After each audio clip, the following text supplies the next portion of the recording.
It's Red Eye Radio. Gary McNamara and Eric Harley talk about everything from politics to social issues and news of the day. Whether you're up late or you're just starting your day, welcome to the show. From the Uniden America Studios, this is Red Eye Radio. Hello and welcome. He is Gary McNamara. I'm Eric Harley. It's Thursday. Gary, welcome to the end of July. How are you? You say the end. Welcome to the end. Well, I was just reading Jeffrey Blair's article at National Review about Kamala Harris. And the electoral end of Kamala Harris. Read the first sentence. Yeah. Because we have, by the way, we did not discuss this at all. We didn't in the pre-show meeting. Right. But go ahead. I burst out laughing when I read the first sentence. Again, Jeffrey Blair at National Review. At National Review. Here we go. Today, a grateful nation celebrates as it learns it will never have to think about Kamala Harris again for any reason.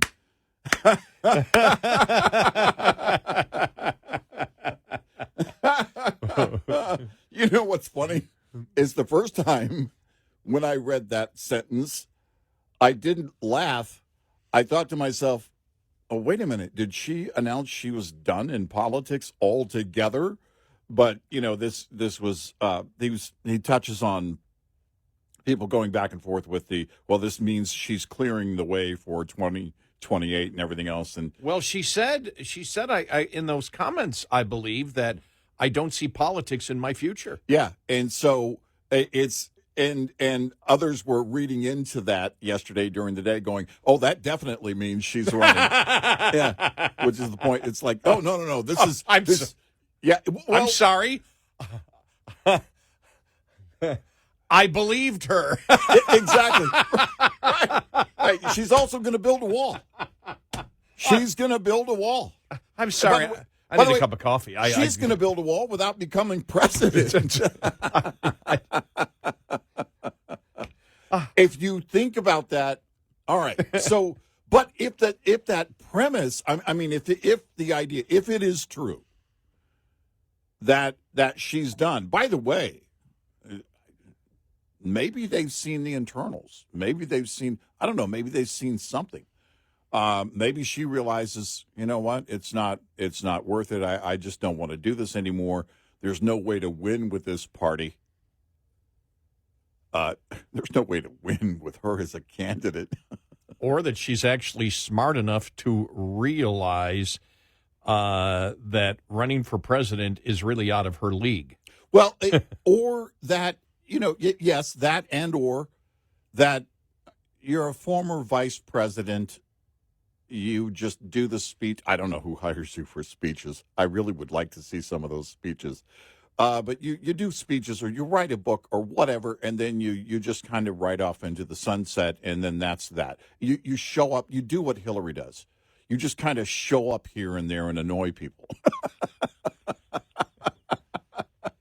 Especially people named Bill. See, I'd be happy because if I got to be vice president and then it's like, okay, I tried to run for president, didn't work, I'd sit back and say, well, look, I can just make speeches and I'll meet a lot of chicks.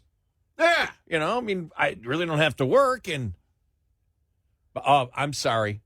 See, that misogynist word that I used, and it's because I'm just obsessed with that American Eagle ad. Yeah. See what happens? Yeah. Yeah, use the word work.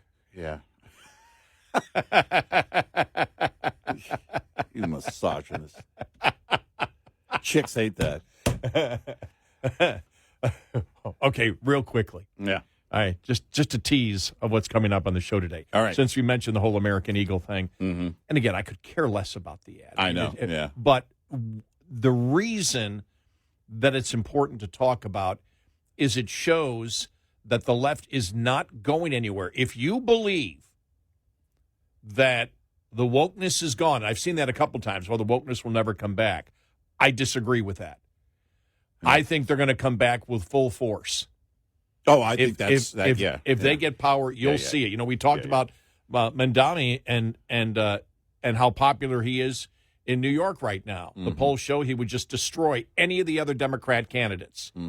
Understand that you had a Democratic Party in Congress that got so radical that they actually convinced and made the people that vote for them, not made, those people did it voluntarily. I don't want to make it sound like it was forced. They were forced to do it. But they bought into the brainwashing, and now on the federal level, the Democratic Party is going, what the hell we're doing? I mean, we got to change here. We got to moderate. And the people that vote for them go, hell no, we want communism. Yeah. Yeah. You think about it, we want, and this whole thing, which is just, it's stupid. It's ridiculous.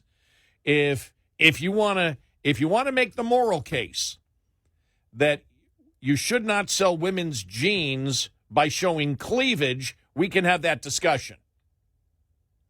Yeah. But to bring in Nazism into this, and then you get to Piers Morgan and the way whacked out liberal Mark Lamont Hill. And let me just play. We're not going to play the whole thing. This is just a little bit of a tease of how insane this show is going to be. The rest of the week's going to be. Here we go. All right. It starts out with Mark Lamont Hill talking about what the problem is with the ad. Here we go. You used the word normal and talked about it in the context of this white woman. White women are normal, but so are other people. The problem is, historically, we have only normalized white people. And so we've made white women's bodies, white male bodies, the norm. And we've made everything else less human, less beautiful, less real. And so when we say good genes are the ones that... What a load of crap. Honestly, I'm sorry, Mark. If I may jump in on my own show. What a load of crap. I saw Beyonce do a jeans ad. Everybody drooled over it. He's absolutely spot on. I know.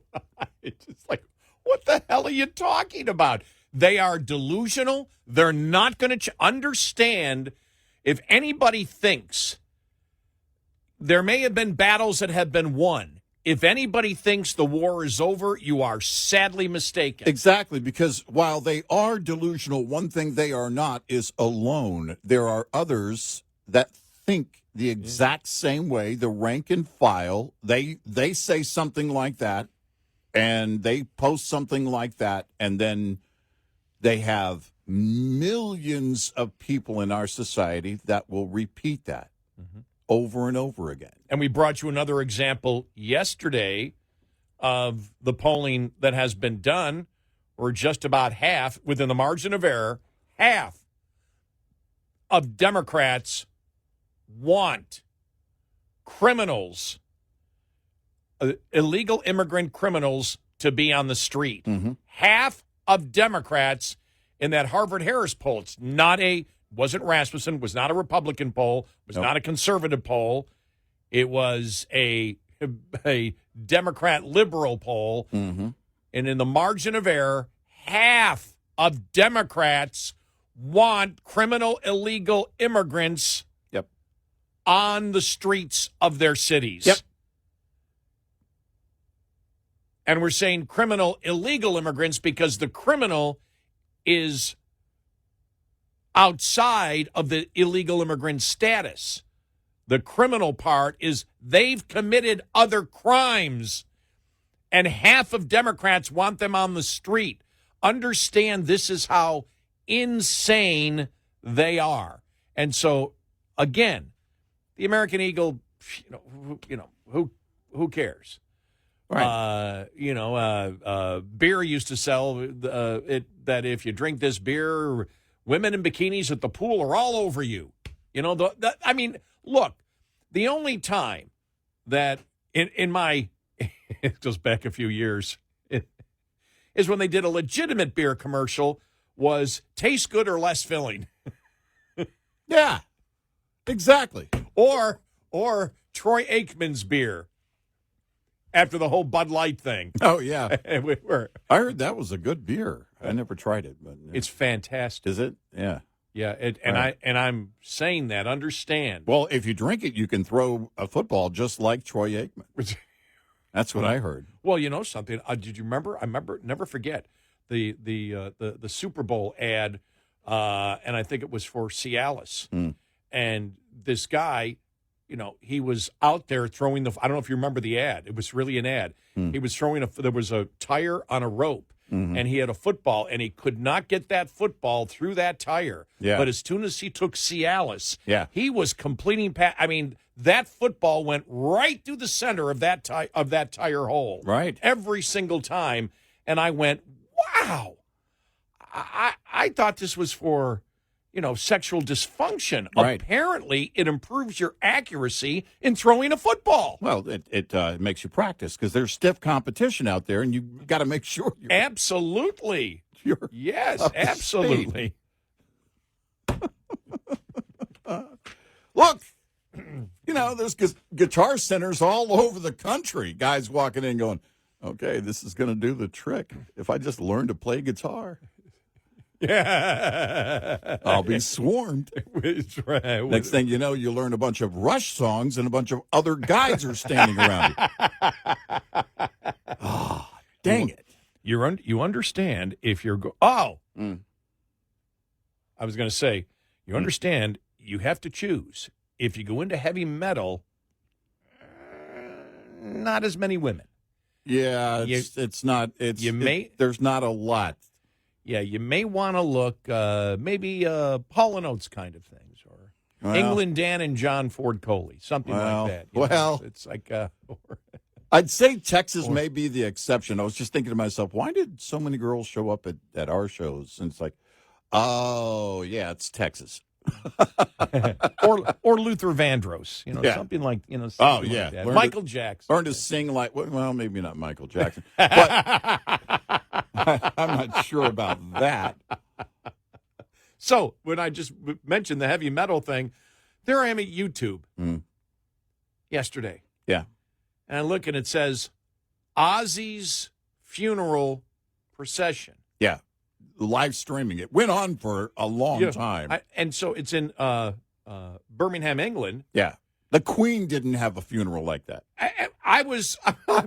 I'm sorry, but I started laughing.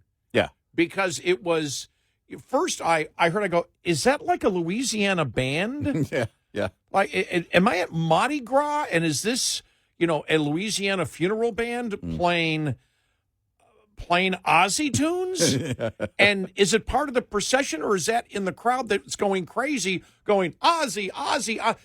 I went, this isn't a funeral, and then it was a parade. It was, but it wasn't a funeral procession. It was, right. And I was okay with it because I found out later on. You told me no. He said no sadness at my funeral, right? And so it was actually later on they showed it, and it was mobbed. I mean, it was gosh. It was insane. It was like I am not exaggerating. If you've seen it, it was almost as if a president had died. No, it was like a head of state type event. And they're all, you know, and there's music, and I'm like, well, that's like a Louisiana, a New Orleans funeral band, right, and they're playing Ozzy tunes, right. And I'm like, this is the most bizarre thing I've ever seen. And then they stop, you know, the hearse that has his casket in. Yeah.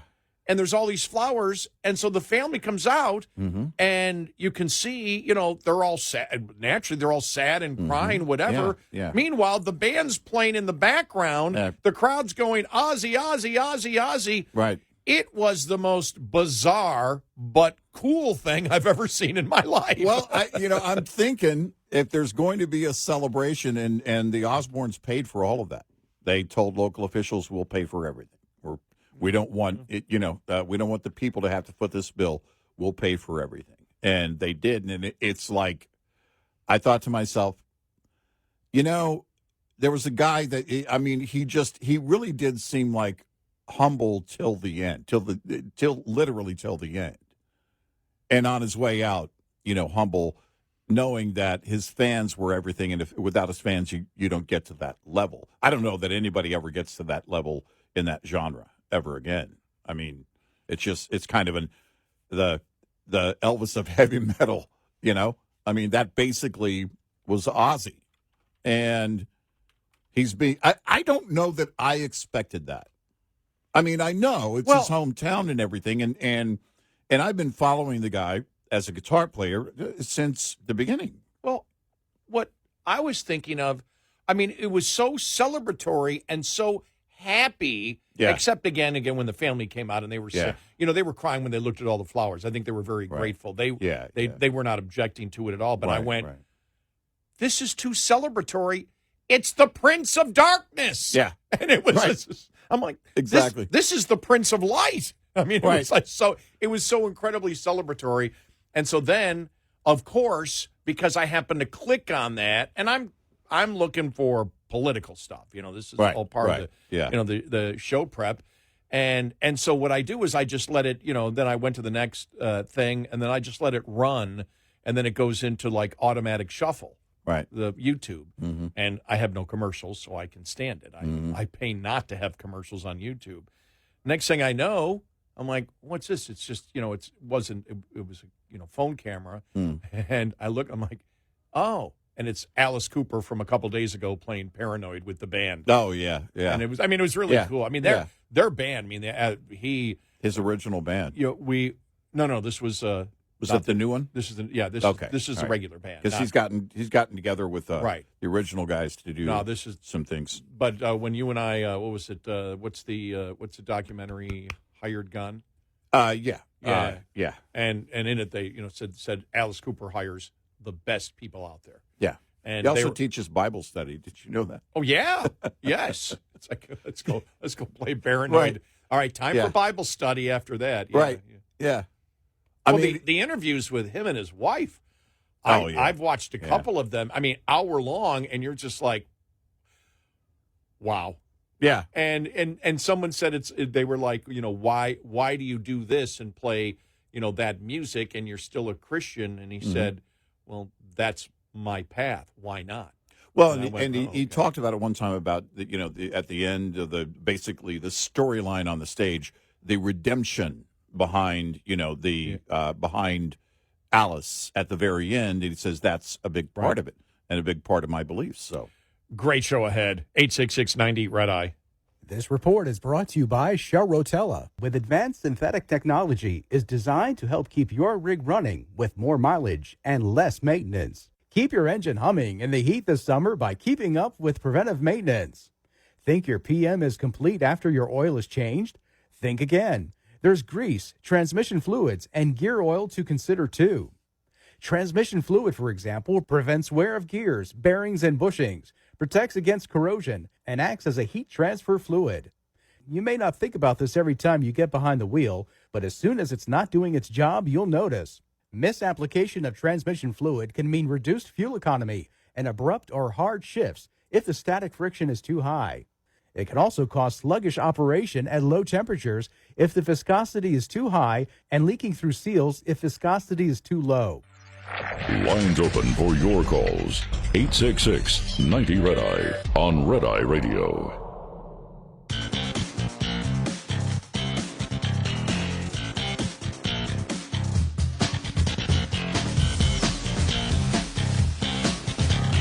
It's Red Eye Radio. He's Eric Harley, and I'm Gary McNamara. Coming up on the bottom of the hour, what Trump wrote about American Eagle and the whole thing coming up. Looking at the front page of the New York Post, I almost said New York Times, and I'm seeing some kind of orb, orange orb, in the lead story they have, Jeffrey Epstein's cell.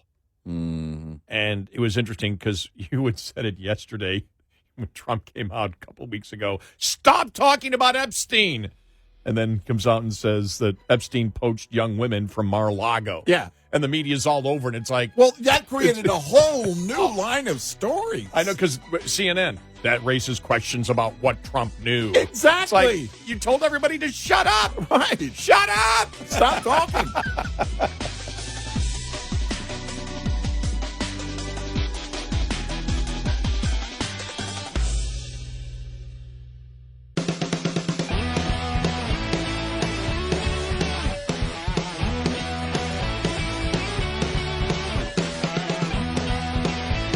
Catch Catch all 5 hours of the show live every night on the Red Eye Radio app. Available in the App Store. Red Eye Radio. And he is Eric Harley, and I'm Gary McNamara. Download our Red Eye Radio app today, and you can listen when and where you choose. All right.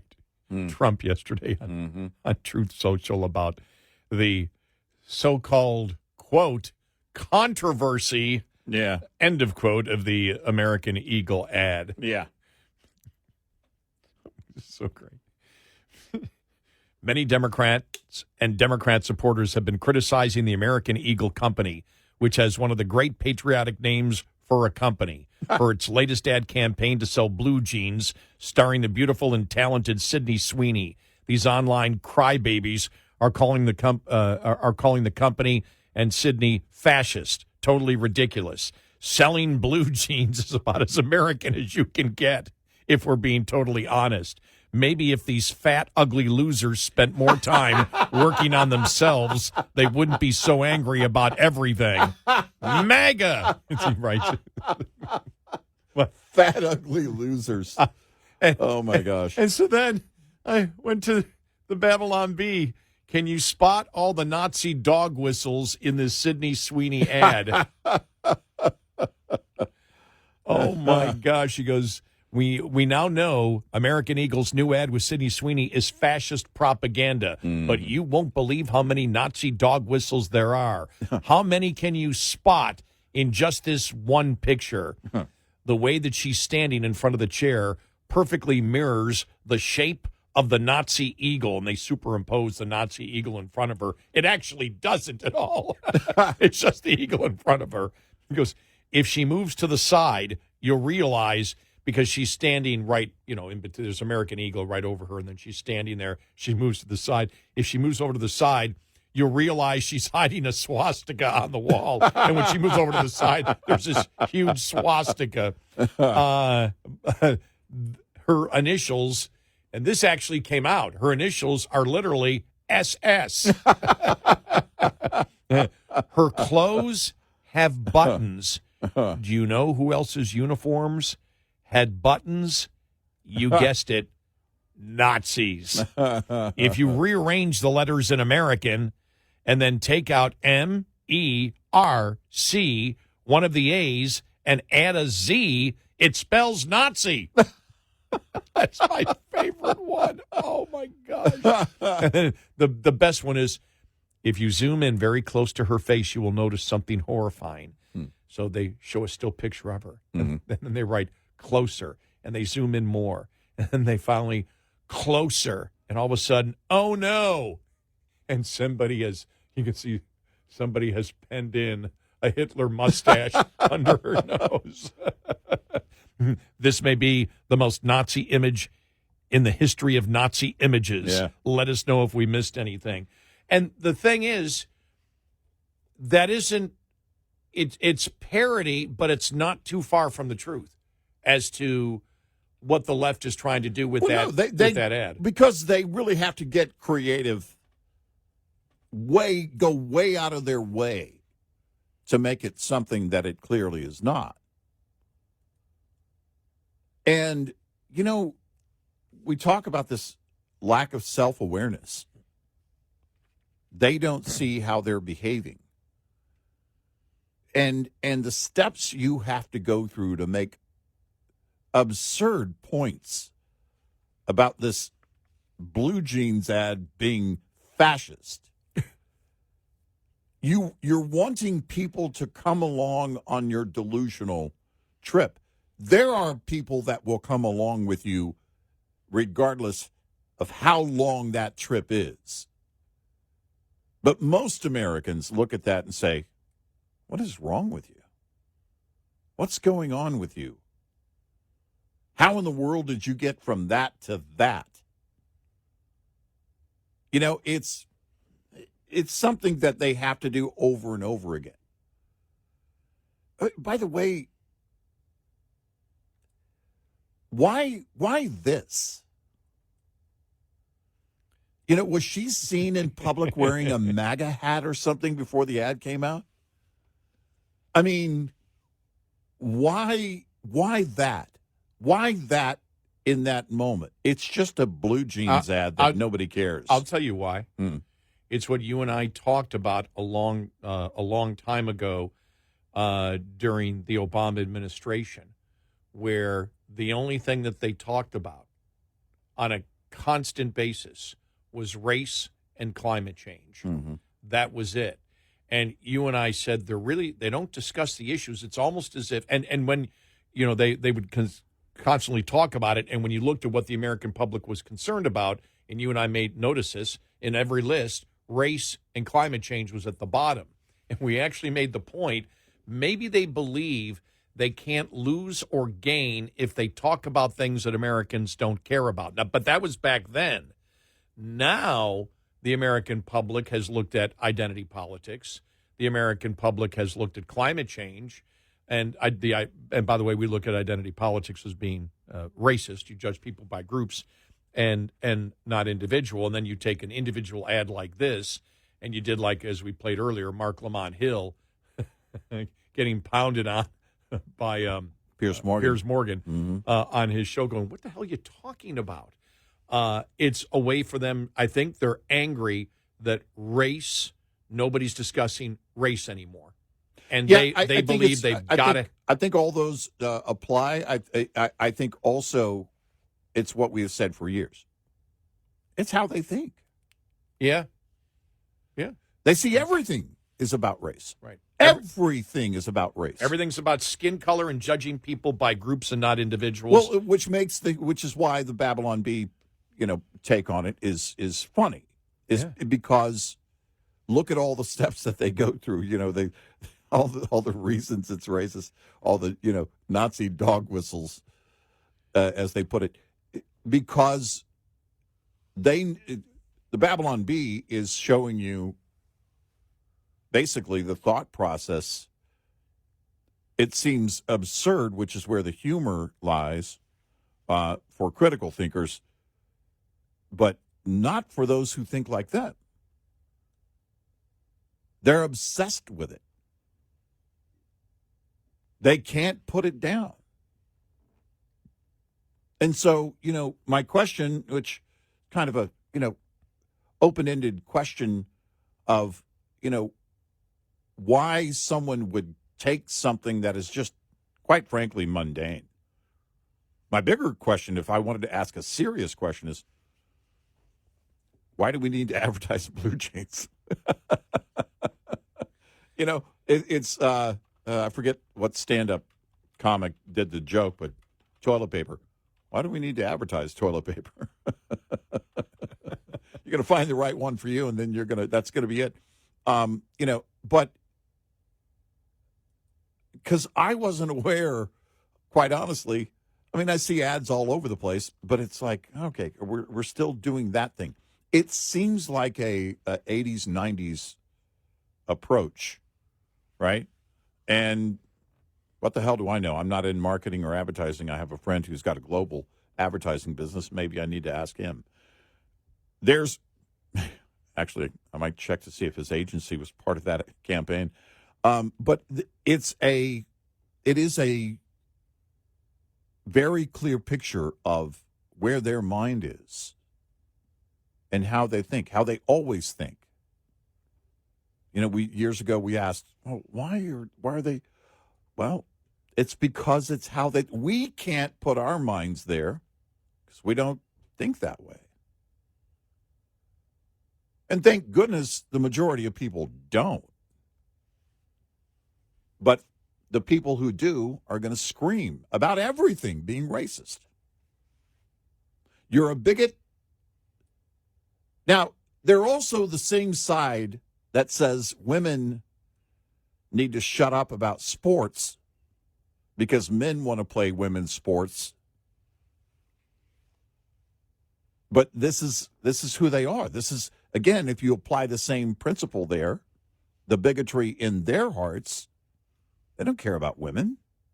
They never did. No, all of a sudden they care about, we see the misogyny of the radical transgender movement. Right. The absolute misogyny, the women hatred that's coming from Democrats right. is just mind-boggling. And as the women hatred continues, It's the elite, more well-off women that keep supporting the Democratic Party. That's one demographic that has remained constant. Right. And as they say, it's if you look at the demographic, it's white, well-off women that are sticking with the Democratic Party, who has become the party of misogyny. And you ask yourself why, and that, for the life of me, I can't figure out. Right. I'll say one thing, though, because we had read, Trump's thing about American Eagle. What a great name for a company and representing America. Mr. President, especially with everything else going on, and we'll get to the GDP and trade and everything else coming up here in just a little bit. American Eagle makes their jeans in China, Vietnam, Bangladesh, and Mexico. Yeah. So, yeah, you might not want to promote the whole American thing too great. In fact, it was American.org, the Made in America website that said American Eagle jeans are not made in America. Right, right. Exactly. But then again, the Trump phone won't be either. A lot of things. It's we said at the beginning of all that, not a few things will change. The majority of global commerce is going to remain the same for the same reasons. And as the dynamics change, like when we saw energy costs, which related to shipping costs, go through the roof, then you had manufacturers going, oh, okay, well, wait a minute. If we want to serve a market, then we'll set up manufacturing in that market. So for the U.S., it meant bringing more manufacturing to the U.S. Harley Davidson, remember, everybody lost their mind when they started they wanted to set up shop and make bikes in India. And they were like, well, that's not to send the bikes back to the U.S., that's to serve the market in India, which is an emerging market for people who ride motorcycles, many of whom as a primary means of transportation.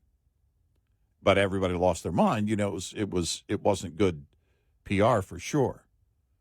But that's that's kind of the entire back and forth on it. It doesn't work. We've seen it. The deal with Japan. Well, the publicity didn't go well. The response to that, as people were breaking it down, going, wait a minute. This means you could be paying more for a car made here, assembled here. In North America than an import from Japan. Right. And you notice nobody has talked about that at all from the administration. No. They've just let No. that go. Right. I thought that they might, say, okay, we need to reduce the steel tariffs, but that did happen. I think that's what spurred some of the analysts that I saw saying, oh, no, there's a growing consensus that the steel and aluminum tariffs would go away. I don't believe that he's going to rescind those tariffs anytime soon. I think if any of those tariffs remain at higher levels, it's going to be those. I just don't see anything that shows me he's willing to rescind. Yeah, and something that big, we have paid a lot of attention to how the administration responds, and response, what is it, 47? Mm-hmm. Rapid response, Rapid 47 response, yeah. would be on that immediately. And something that big, when that came out, and you had a couple of publications say, wait a minute, this Japan deal makes it so you can sell a car fully made in Japan with very few American parts cheaper in the United States than you can for a car that's made basically in North America that has a lot of United States parts, Canada parts, and Mexico parts, because that was all part of the free trade agreement back a few years ago. And it's like, why? Now, normally they would instantaneously respond to that. They've never responded to that one at all. No, I didn't see anything on that. Yeah. 866-98 Red Eye. We'll be right back with more Red Eye Radio with Eric Harley and Gary McNamara.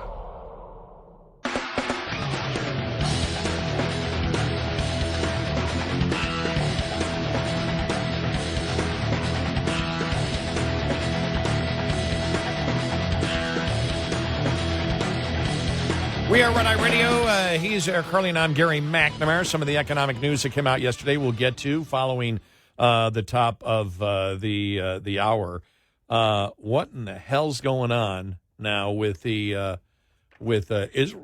Excuse me, Israel and Gaza. This is just absolutely ridiculous where this whole thing has gone. You saw MTG now, Marjorie Taylor Greene, come out and, talk about the genocide or whatever. Yeah. These people need to, let them say what they want to say. They're going to say what they want to say, but she's an idiot. She's an absolute idiot. And we'll go to all those particular points. And the fact is, after everything that we've been through, after everything, Hamas started the war. Yeah. Hamas won't agree to the ceasefire. Right. Hamas wants the people of Gaza to starve. Yep. Who benefits from the people of Gaza starving? Hamas. Who benefits? Hamas. Hamas. And we look like a bunch of idiot fools over here in the United States. And it seems to be getting worse. Getting worse, and now more Trump supporters are joining that bandwagon. Top of the hour news is brought to you by House Products. Visit houseproducts.com. This is Red Eye Radio on Westwood One.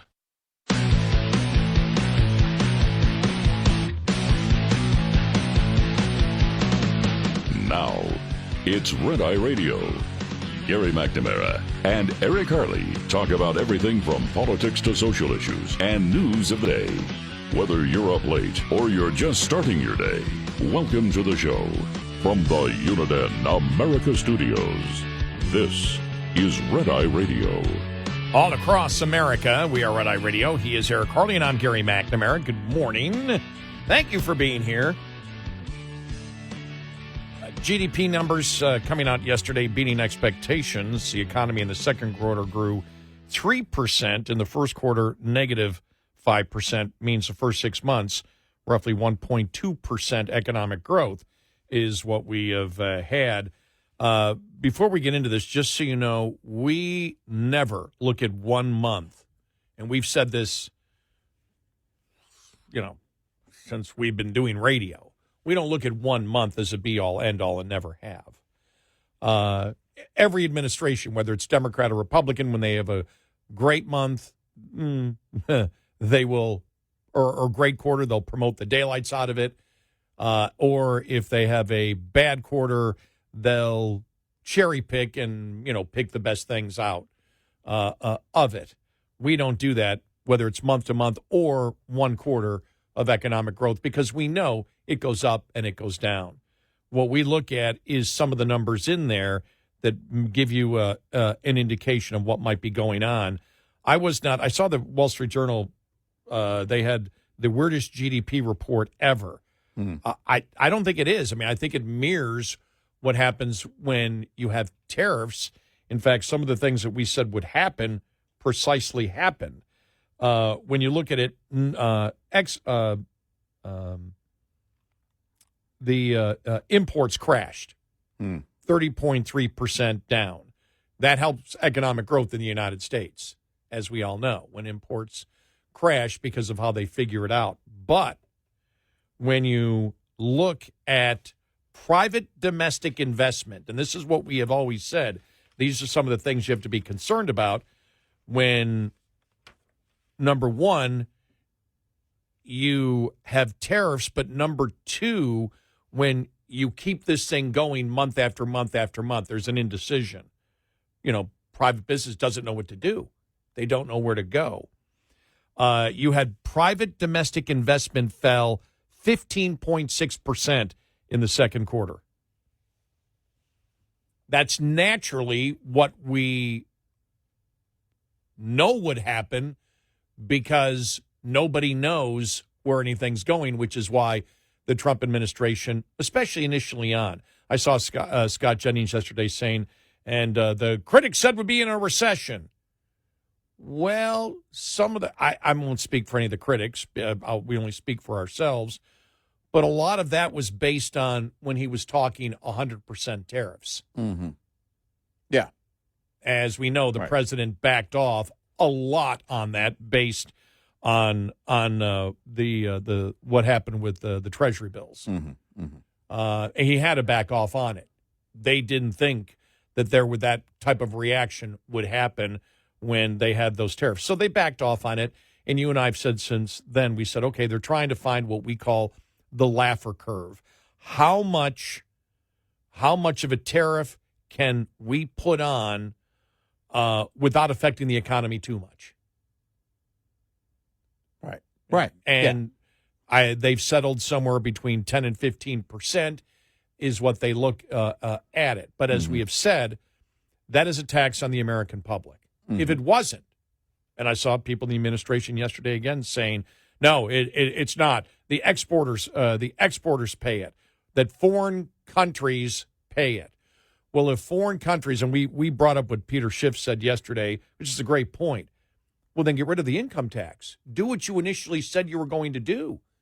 You said if foreign nations are paying all of it, then have them pay every dime of our revenue and put a 200%, Peter Schiff was saying, then why wouldn't you put a 200% tariff on everything from every country? Right. Because it only benefits the United States. Right. And that was there. And people forget we don't live in the bubble of today. We remember the initial things that were said. The president said it. We can get rid of the income tax, and we can get rid of the income tax and tariff everybody. He's the one that promoted that. Right. And we said at the time, well, you're going to have a 200% tariff in order to get to that particular point. And when they were talking about a 25% tariff overall, we looked at it and said, and that was on everything. We said, well, you'd raise between $700 and $800 billion if you stuck to that 25%, because that was the initial mark that they were throwing as to this is what can get us, great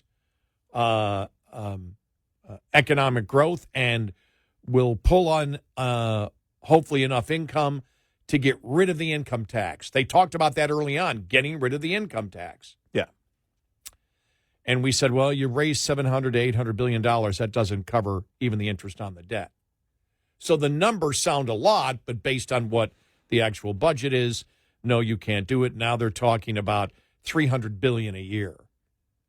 And it is amazing, though. I do sit in a sense of what I call perverted awe as I look at Republicans and influencers talk about how great it is to tax the American public, because that's who pays for it. And you don't have to listen to us. You can look to what Trump initially said on it. And it was, we can get rid of the income tax and do it through tariffs. Remember, he made the case of going back to the 1800s when tariffs used to do it. And as we pointed out, the federal government wasn't nearly as big back then as it is now. Right. And eventually they got rid of that because it was hurting economic growth way, way back then. So we're just telling you what he said. Right. And so it's like, okay, is it possible? And we said back then, no, it's not. You're not going to be able to get rid of the income tax. But if it is a positive, as he's still saying today, there is nothing bad about the tariffs. It's all positive. The taxing of the American public is a positive. Everybody, that's still what they're promoting. The president did it again yesterday. $150 billion. We're succeeding. The critics were wrong. Well, I don't know any critic that said if you tariff and put a tax on the American public, you won't get some money out of it. Nobody said that. And there may have been some people that have said that if you have, the 100%, 125% tariffs that he was talking about, or 25% overall, or 45% was being talked about. It's gone all over the place, that it could cause a recession. All we've ever said is this. If you raise the cost of doing business, it hurts economic growth. Right. It hurts economic growth. It does a number of one of three things in a combination of the three. Hurts economic growth, layoffs, increase in prices, can do one of those, two of those, depending on what, time frame you're looking at it, or a combination of all three of them. And what you're seeing here is, again, private domestic investment that fell 15.6%.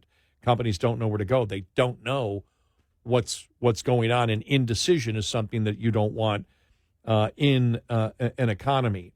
Non-residential business investment contributed only 0.27% to the GDP. What else here?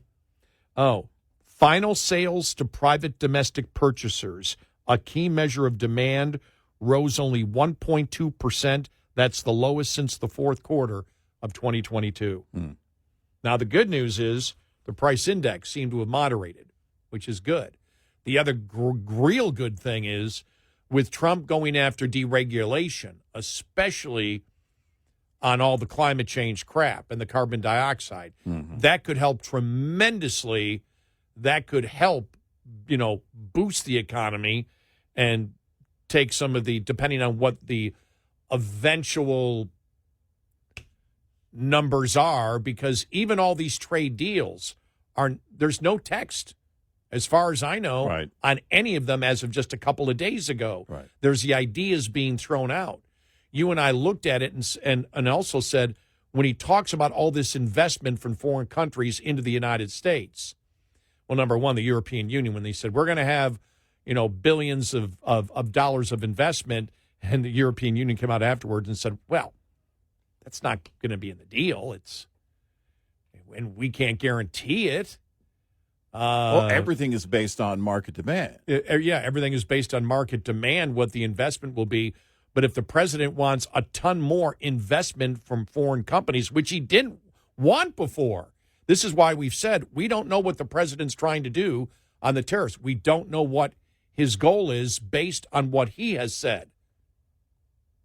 Right. And so when you look at investment, it's been brought up, that massive investment actually hurts the trade imbalance. Yeah. It hurts it makes the trade imbalance worse, which he says he's trying to correct, and then he goes out and celebrates those things. We looked at what he wants to do with the European Union when it comes to energy. And as was pointed out, all of the exports of all energy from the United States, everywhere to every single country, is roughly $164 billion.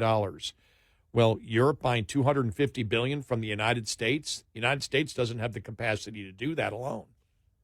Right. And so they're throwing out a lot of numbers. Nothing is actually in text. They're all ideas, but are they going to stick? Those are the questions out there, and that's what makes business say, we don't know what to do. We're not going to invest until we know what we are going to do. But the good part of the report, prices. What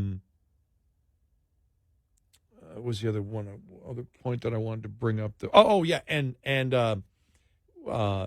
fact that the deregulation and the big beautiful bill, especially on business investment, which again is going to be great and will help GDP growth and will help actual growth. You and I look at it, we've said it, whether the GDP is great or not. We don't believe that the GDP is the sole factor people should be looking at. We've said this since they really changed the way that they did it. Right. And especially because the way they do it now. I think, again, the long-term game, the market is waiting to see. I think the market is starting to believe now that the tariff game is just that. It's the back and forth. It's the negotiation. And it's going to settle in wherever. It's not going to be 50% tariffs or 100% tariffs or whatever it is. And the breakdown of the partners that the trade partners that we don't have deals with. And that's, in fact, Mexico and Canada included in that list. But the question would be, all right, how many more deals are going to be announced and when? You start to get the picture once you realize, all right, they're announcing these deals.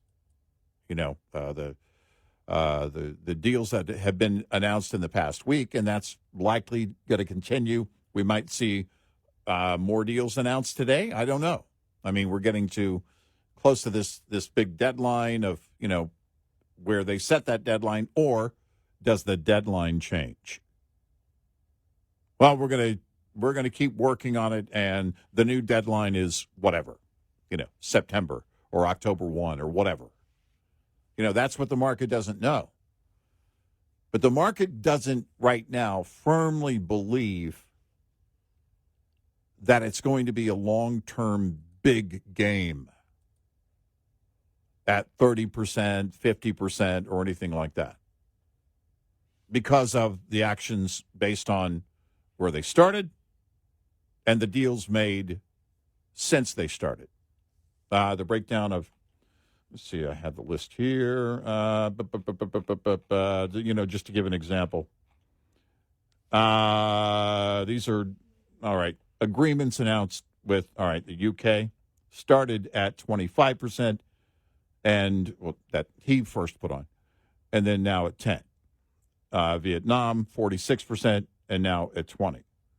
Indonesia started at 32%, now at 19. Philippines, 20, and now at 19. So that one didn't change much. Japan, 25%, now at 15. EU, 30%, now at 15. South Korea, 25%, now at 15. China, 145%, now at 30.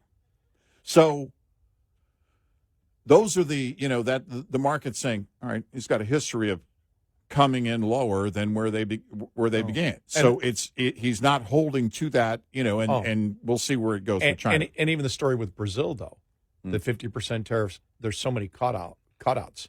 Right. That was brought up yesterday. Well, they're not, they've said it, but there's so many cutouts for anything that would affect American businesses. Right. And so they have admitted that's the thing. They go back and forth. They know the tariffs hurt the American economy. Well, they know it. Himself said there's going to be pain. Right. So they know it. And that's why it's so bizarre that they're celebrating, and Republicans seem to be completely and totally behind them. Mm-hmm. Rah, rah, rah, we're taxing the American public $300 billion a year. Yeah. That's bizarre. And as we said, if you don't believe if you believe that there is no pain in this, and you believe, as they've said, that foreign countries and foreign businesses pay for it, then do what the president said initially, which was cut out the income tax, tariff like we did in the 1800s. This is how they promoted it. Right. Then tariff like you did in the 1800s and early 1900s, put a huge tariff on since it doesn't affect anything, and they pay for it, and it's a free ride for us. We'll then do it and get rid of the income tax today. Right. That's not going to happen. No. Because they know it doesn't work that way. 866-90-RED-EYE. Brought to you by FPPF, Fuel Power Max. Surviving and thriving as an owner-operator has just as much to do with managing costs as it does with generating revenue. Like the chief financial officer of any company, you have to be concerned about rising costs, especially without increases in revenue. Trying to reduce costs, let alone make sense of them, can be a complicated task. Understanding basic principles of operating costs can save you thousands of dollars a year. A penny saved could be $1,000 earned. Saving just 1 penny per mile over 100,000 miles driven annually will deliver $1,000 to the bottom line at the end of the year. Owner-Operator Business 101 is provided by Overdrive's Partners in Business program. Go to overdriveonline.com to the Partners in Business section of the website for more details on this and many other topics. Brought to you by Shell Rotella, with advanced synthetic technology is designed to help keep your rig running with more mileage and less maintenance. We'll be right back with more Red Eye Radio with Eric Harley and Gary McNamara.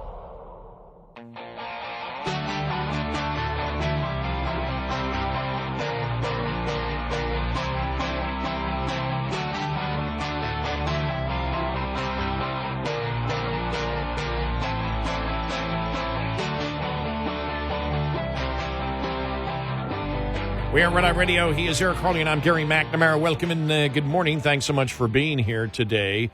This is really interesting. This headline, we'll get to this here in a couple of minutes.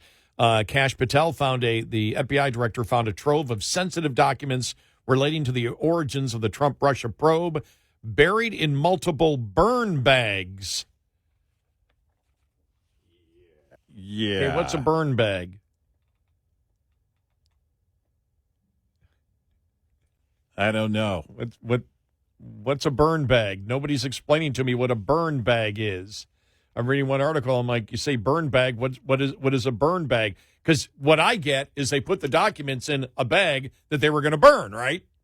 It sounds like it's going to be sent to the incinerator, right? Yeah. I mean, because they don't shred anymore. Nobody shreds. They burn. The goal was to get rid of them somehow. Yeah. But they didn't. But they didn't. Why not? Why do you call it a burn bag if you don't get rid of it? Right. We'll get to that a whole bunch more, plus the whole Canada plans to recognize Palestinian state. Jeez. Yeah. Get to all that coming up.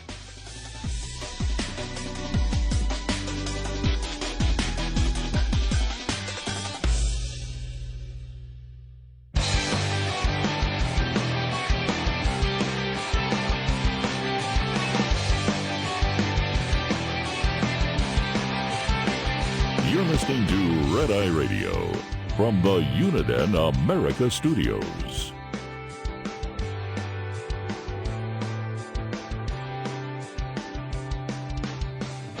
We are Red Eye Radio. He is Eric Harley, and I'm Gary McNamara. Good morning. Download our Red Eye Radio app today and listen when you want. All right, so from Fox News, exclusive. All of that's FBI Director Kash Patel found a trove of sensitive documents related to the origins of the Trump-Russia probe buried in multiple burn bags in a secret room inside the Bureau. Now, we need to do some research to find out what burn bags are. All right? Because that sounds pretty bad, and you would think, okay, it's where you take documents in order to burn them. Right? Right? So I went to Google. A burn bag is a specialized bag used for the secure disposal of sensitive and classified documents by burning or pulping. Yeah. It's typically used by government agencies and organizations that handle classified information, ensuring that sensitive data is destroyed securely and cannot be reconstructed. Right. Shredding is a thing of the past. They are used in conjunction with incinerators to provide a secure means of destruction. Okay? So there you go. Yeah. The chemical process of pulping is basically just that. You're putting the documents in chemicals, and it just kind of turns it to mush. But incinerator, I think, is the main way to destroy. Sources told Fox News Digital that multiple burn bags were found and filled with thousands of documents. Why didn't they burn them? Would be the next question. Sources told Fox News Digital that one of the documents FBI officials found in the burn bag was the classified annex to former special counsel John Durham's final report, which includes the underlying intelligence he reviewed. Whoa. The declassification of the classified annex is being done in close coordination between CIA Director John Ratcliffe Patel, Director of National Intelligence Tulsi Gabbard, Attorney General Pam Bondi, and Acting National Security Agency Director William Hartman. The declassified annex will be transmitted to the Senate Judiciary Committee Chairman Chuck Grassley, who ultimately will release the document to the public. Sources exclusively briefed Fox News Digital on some of the contents of the classified annex, including that the U.S. intelligence community had credible foreign sources indicating that the FBI would play a role in spreading the alleged Trump-Russia collusion narrative before the Bureau ever launched its controversial Crossfire Hurricane probe. Okay. You and I always asked that question. Well, what were the sources indicating? Right. Because if they knew, for example, it came out and said Hillary Clinton's going to be spending money in order to get stuff on Trump, and that's exactly what happened, and they knew it happened, and they ignored that and went after Trump as if everything, knowing that, well, yeah, of course Hillary paid for it. If they knew all that at that point, well, then, as I've said, does that take the civil violation of using that money illegally?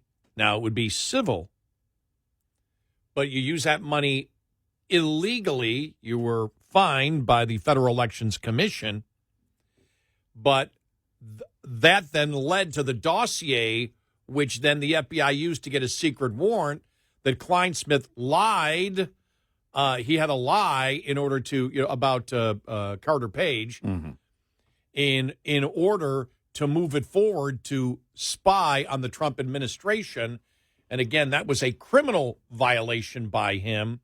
Does that start, because we saw the racketeering suggestion brought up, is that the igniter that starts everything that continued after that, where even if you cannot use the criminal RICO law, could you use the civil RICO law to find the daylights out of all the people that were involved in it?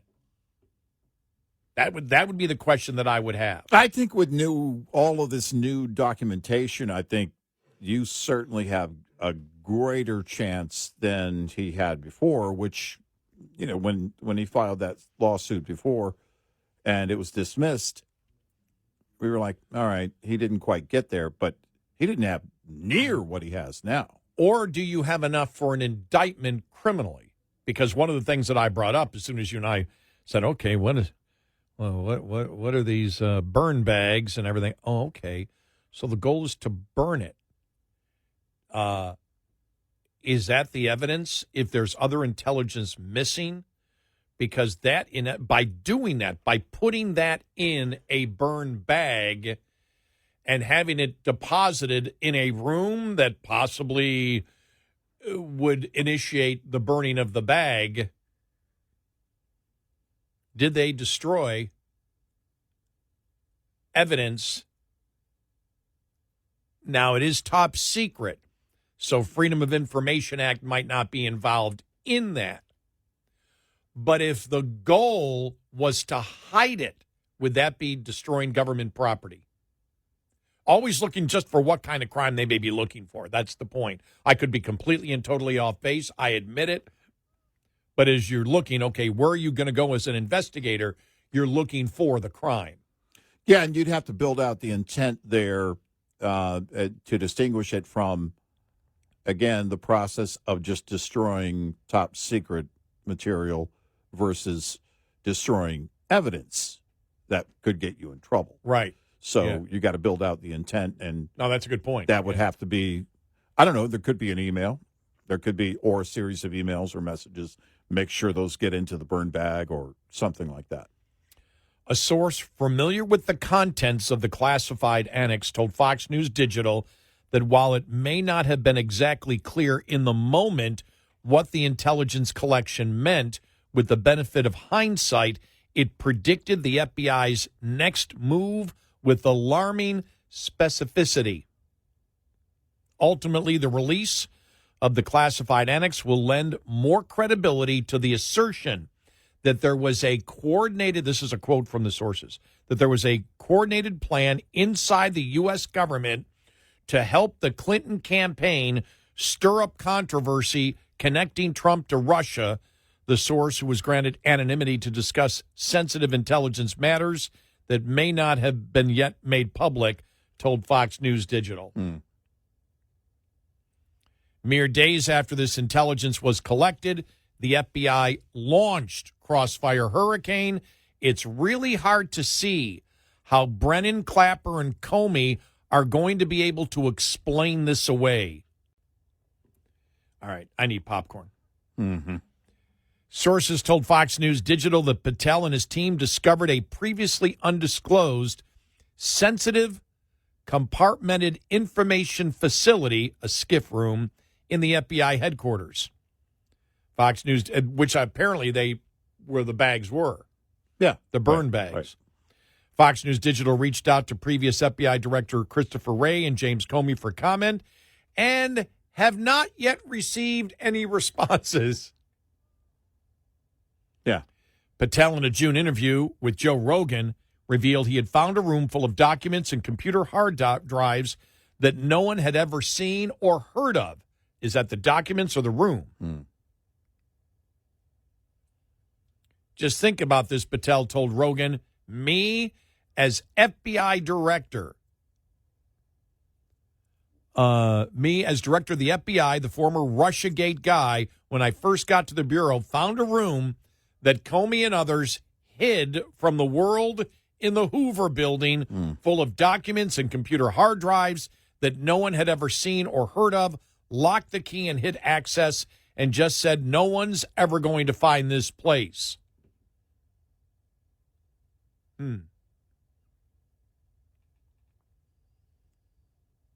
Which brings, I know you're probably thinking the same thing. Well, why would you leave it in a room I don't care, somebody's eventually going to find it. Why not just burn it all? If you put it in a burn bag, why not burn it? Well, and who thought to look in the burn bag for it?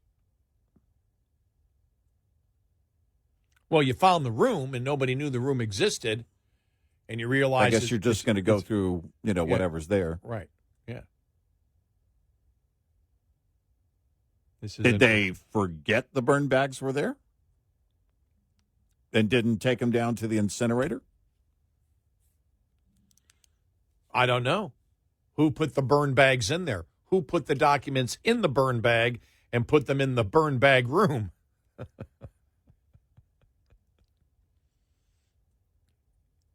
And the person responsible for taking them down to the incinerator, is that like an Igor type character?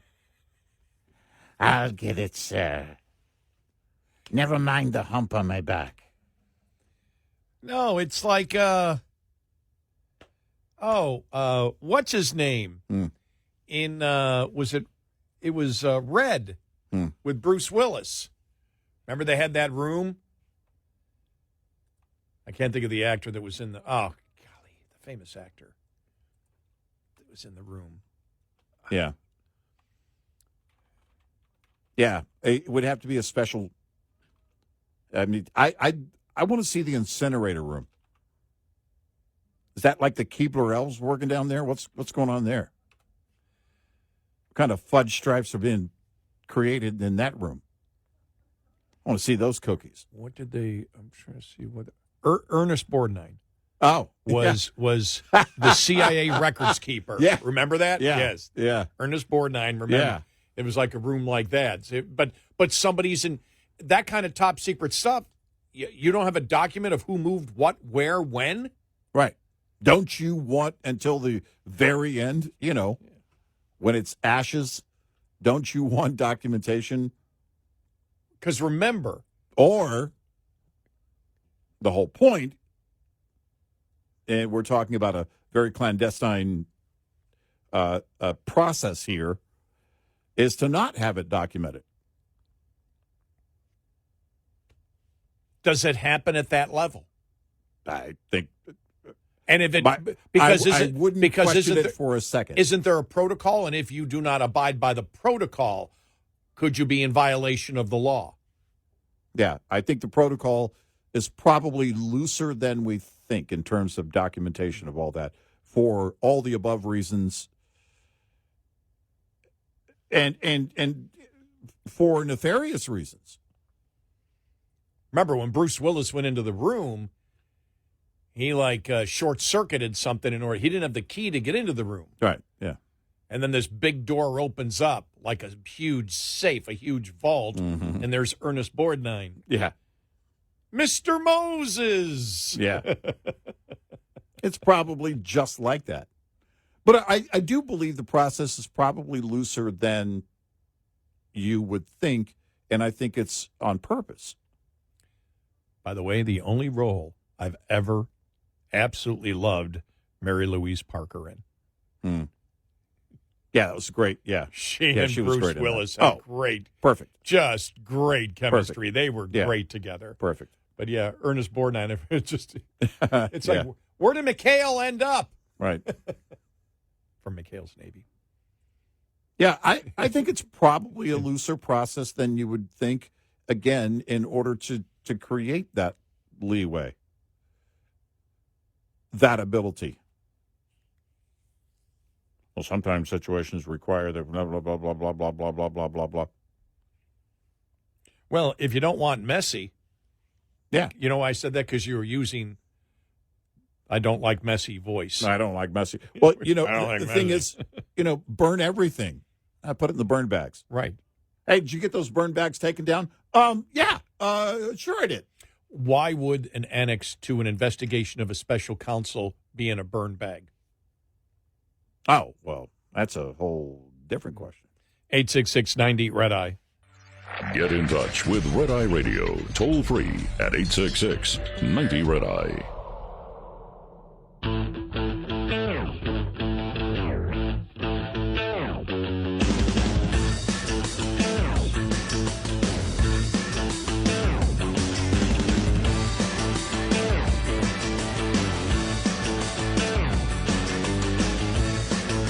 It's Red Eye Radio. He's Eric Carney, and I'm Gary McNamara. I still believe it's too early for everybody to stand outside the White House and hold up bags that say burn bag. Yeah, I wouldn't do that just yet. Yeah, right. Probably. I just love, because, by the way, that relates to the whole Epstein file thing. But the New York Post. There's an orange, I've seen orb. Yeah. An orange orb Right. in Epstein's cell. And there's like the lead story at New York Post. It's not going away. No, it's not. It won't ever go away.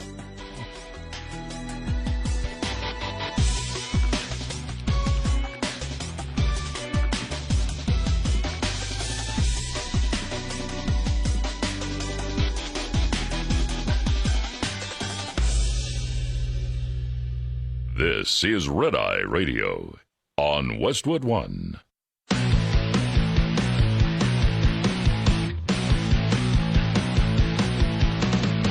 Now, it's Red Eye Radio. Gary McNamara and Eric Harley talk about everything from politics to social issues and news of the day. Whether you're up late or you're just starting your day, welcome to the show. From the Uniden America Studios, this is Red Eye Radio. All across America, we are Red Eye Radio. He is Eric Carley, and I'm Gary McNamara. Good morning. Just unbelievable here. Canada plans to recognize a Palestinian state in September, joining France and the UK. You saw Trump on it yesterday saying, you're supporting terrorists. And, you've got Marjorie Taylor Greene now saying Israel's committing a genocide. You got Matt Gaetz on board there. You've got Steve Bannon on board. And you've got other influencers saying, well, this is something that we should be concerned about. And at least Trump is staying strong on this one, saying, nope, sorry. Just unbelievable. Yeah. The whole, well, if we have a Palestinian state, then we can have a two-state solution. Shut up. Just shut up. Well, no, I mean, God's that's sakes. That's what, that's what Canada is saying. That they're looking for a two-state solution. Implying that's what essentially Hamas, because, the story related to Canada says, well, Hamas won't be involved. Oh, really? Are they retiring? Oh, my God. What? You saw the story where the set of Arab nations that came out and said, the headline was something to the effect of putting pressure on Hamas. They never mentioned those Arab nations in that statement. Never mentioned Hamas directly. They're calling for peace, which has kind of been the case from the beginning. Right. But there is no one calling Hamas out directly. Everybody's pointing the finger at Israel as being the aggressor. And with Macron and with Canada, we're going to recognize a Palestinian state. Well, go for it. But if you think Hamas is going to stand down without being eliminated by Israel, then you're delusional. Yeah, absolutely delusional. And, it's, Marjorie Taylor Greene, you saw she's not going to run for governor of Georgia. Thank God. Get rid of her. Yeah. Matt Gaetz turned out to be a big putz. And we criticized him early on, and we were criticized by many of our listeners. We were right about Matt Gaetz. Well, it's very clear when some of these lawmakers are doing things, saying things just to raise their own profile. Yep.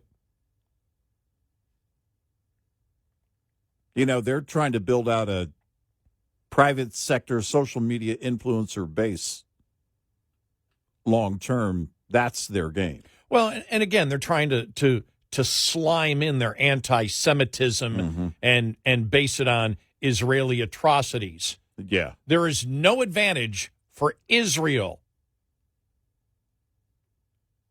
to do anything except defeat Hamas. It is not in their best interest at all to starve any innocent people anywhere at any time. Whose advantage is it to starve people? Hamas. If people, and you saw the New York Times get burned on that one kid, right? Got burned big time on it. Yeah. Said, well, somebody... And they issued the non-apology, apology, right? Non-correction, correction. The kid has another affliction. He's fine. Right. The parents said he's fine. And you know what happened? I think I saw one of the things was somebody saw in the background his brother, and the brother looked like he was well fed. Right. It's like, well, what's going on? Mm-hmm. There is only one organization that benefits from starving the people of Gaza. Only Hamas. one organization, that's Hamas. That's how they maintain power. Right. And I'm just so sick and tired of people trying to frame their anti-Semitism, their hatred of Jews, based on some type of moral stance. There is no moral stance that Steve Bannon, Gates, or MTG is promoting with the opinions that they hold on Israel. None. Zero. Nope. They're promoting anti-Semitism. They're promoting the hatred of Jews. Yep. And by the way, I don't support Israel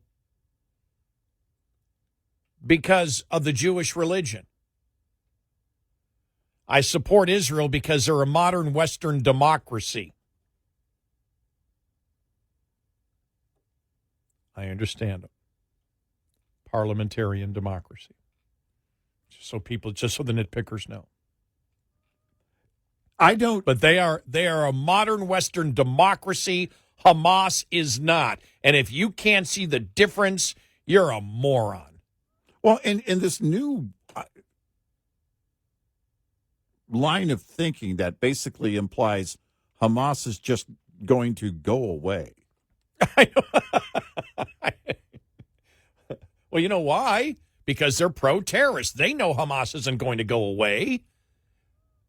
They hate the Jews so much they'd rather have Hamas exist. You're helping Hamas build cover. Yep. And there's no way to argue that point. You're giving them cover and permission to keep doing the kinds of things they did on October 7th. There's only one way for them not to do that anymore, and that's for them not to exist, to be eliminated. Two-state solution. My God. It just makes it's Carney. like you wake up and then and say, did these people just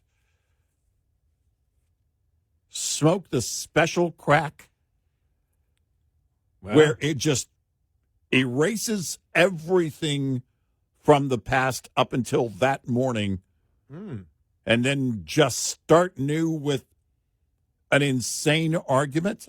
Carney crack that makes him a Rip Van Winkle.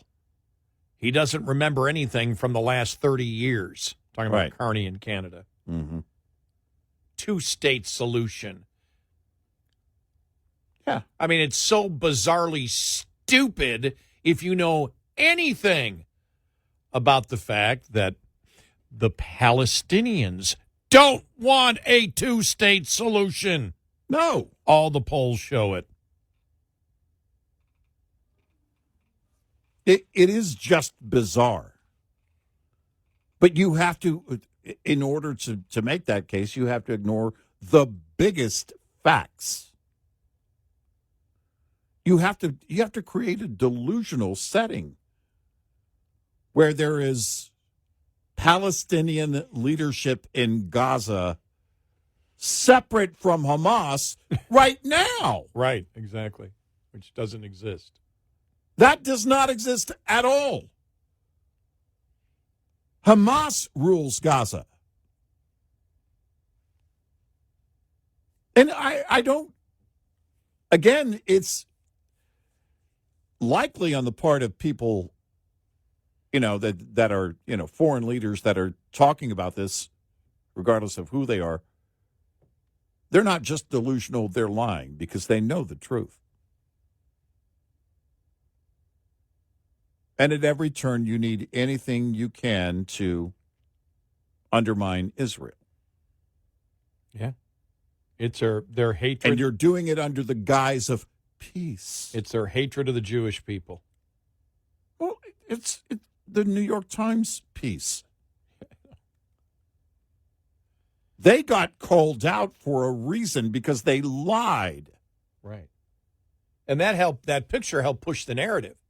Exactly. There's only one group that benefits out of doing whatever they can to make sure the people of Gaza starve, and that's Hamas. Yep. There's no benefit for Israel to do that. Right. None. Right. It doesn't help what they wish to do at all. It only helps Hamas 100%. And that's where the Canadian leader is. And look, we understand it. And look, Canada, we're not going to judge you any differently than the pro-terrorist, pro-Hamas, anti-Semites in the United States. Yeah. There's plenty of them here, as we know. One might end up being being being mayor of New York City. Mm-hmm.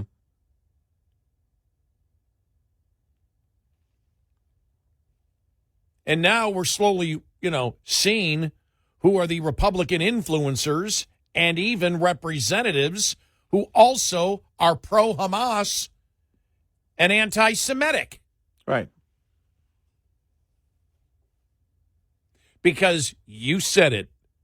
You said it the first thing. There is no middle ground here. No. You said it October 8th or whenever we came on the air after October 7th. You said it. And there is no middle ground. I will always defend modern Western democracies over a brutal, genocidal terrorist group like Hamas. And if you can't do that, there's something the hell wrong with you. There's two sides. Because this whole two-state solution BS, it implies that, well, there is middle ground. No. Right. There is no middle ground. There's no middle ground after October 7th. None. You should have known that before October 7th. Yeah. But there is no middle ground. You're either with Hamas or not. And look, it's not surprising that there's a significant number of people in the United States, mostly Democrat. We're finding out a few Republicans, but mostly Democrat. This is the same Democratic Party where half of them want criminal, illegal immigrants running around their cities. Yep. So it's not surprising. No. Just amazing. Yeah, it really is. Shake your head in just disgust. Disgust. Well, and again, you got to be very cautious of people who are trying to clearly raise their own online profile over and over again. Eventually, you're going to learn who they actually are. Yep. MTG is one of them that I've known from the beginning. I haven't trusted her from day one. Yeah. We said that, I believe, on day one. Just amazing. Yeah, it really is. This is not an issue of should we spend $1 more billion here or there. No. This isn't about tax policy or tariff policy. No. Where you can have a healthy debate. There is no debate on this one for me. Nope. None. Because there is no middle ground. You're wrong, and for promoting what you're promoting, you're evil. Yep. If you in 2025, as a representative of the United States of America, have an opinion that supports a brutal terrorist organization over a Western democracy, then you're delusional. Yep. Hamas has to be, by the way, loving this. Yeah. That they have so many allies in the U.S. And now Canada. My gosh. And now the UK. Yep. And now France. Yep. 866-98 Red Eye. Coming up, more with Gary McNamara and Eric Harley. It's Red Eye Radio.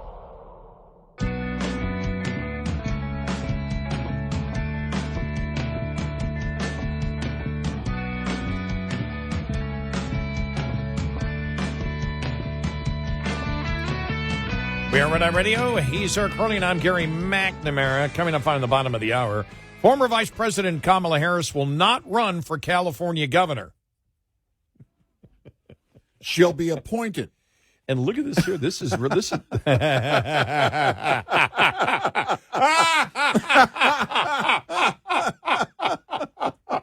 This way she gets to keep her promise and be governor, too. Oh, wow. That's how you know this show is not scripted. Right there.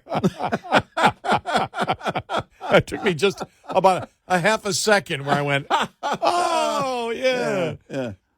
She will not run for California governor. That's right. She will have to. She will be appointed. That's right. And Democrats in California will be fine with that. Oh, yeah.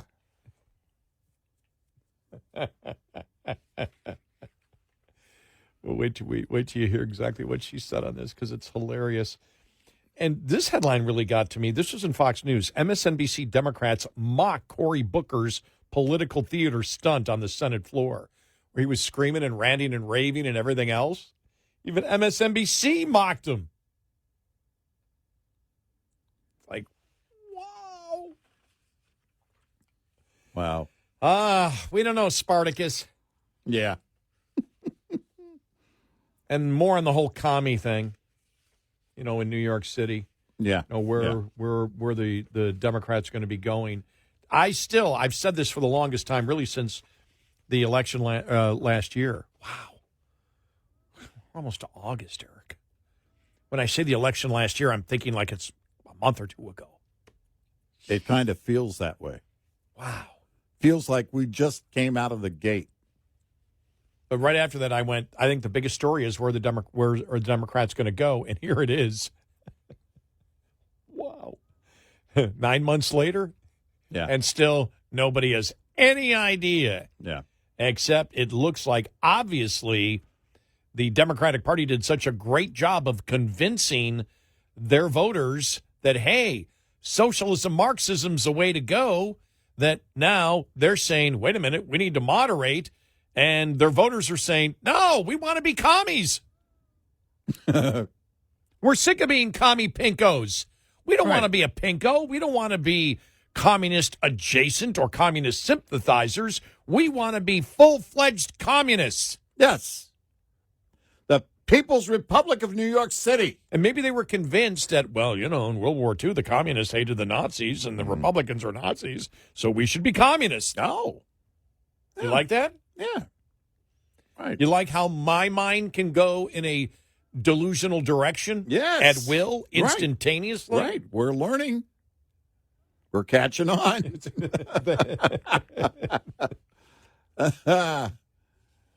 Yeah.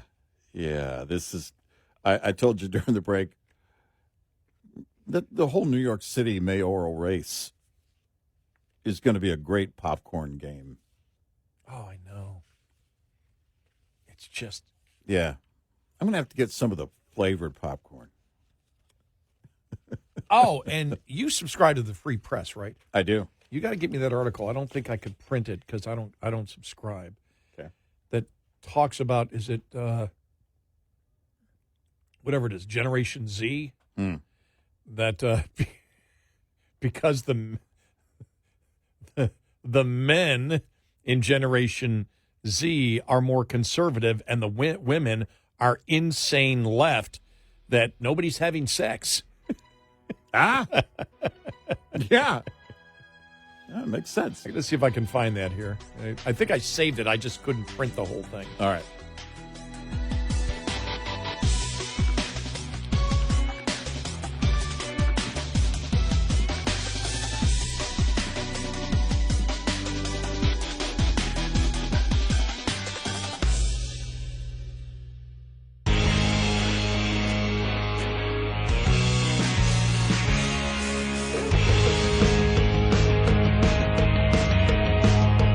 Catch all 5 hours of the show live every night on the Red Eye Radio app. Available in the App Store. Red Eye Radio.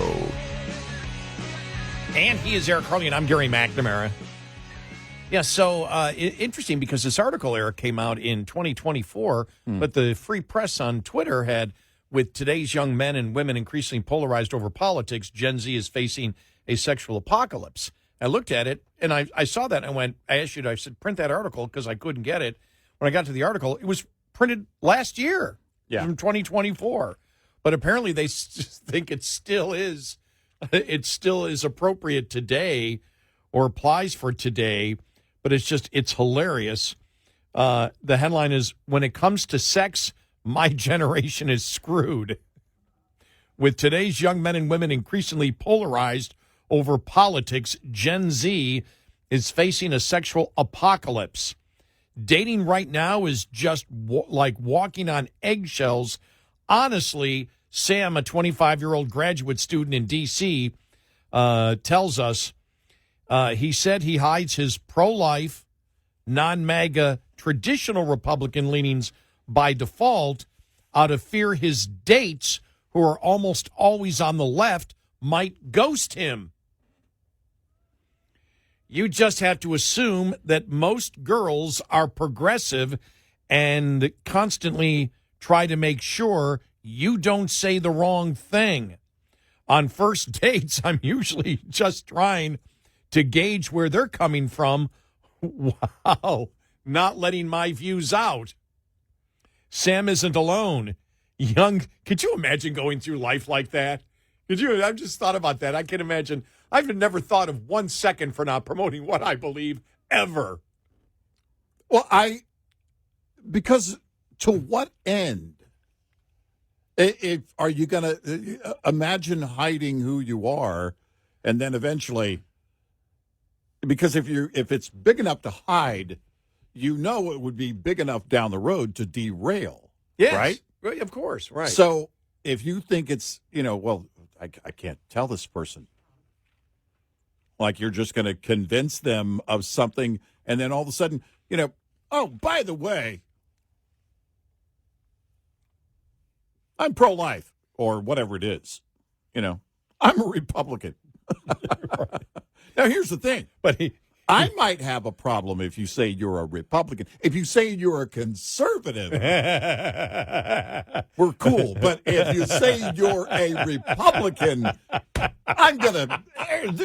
you're still going to have questions. I'm gonna ask you a bunch of questions. It's not gonna end there.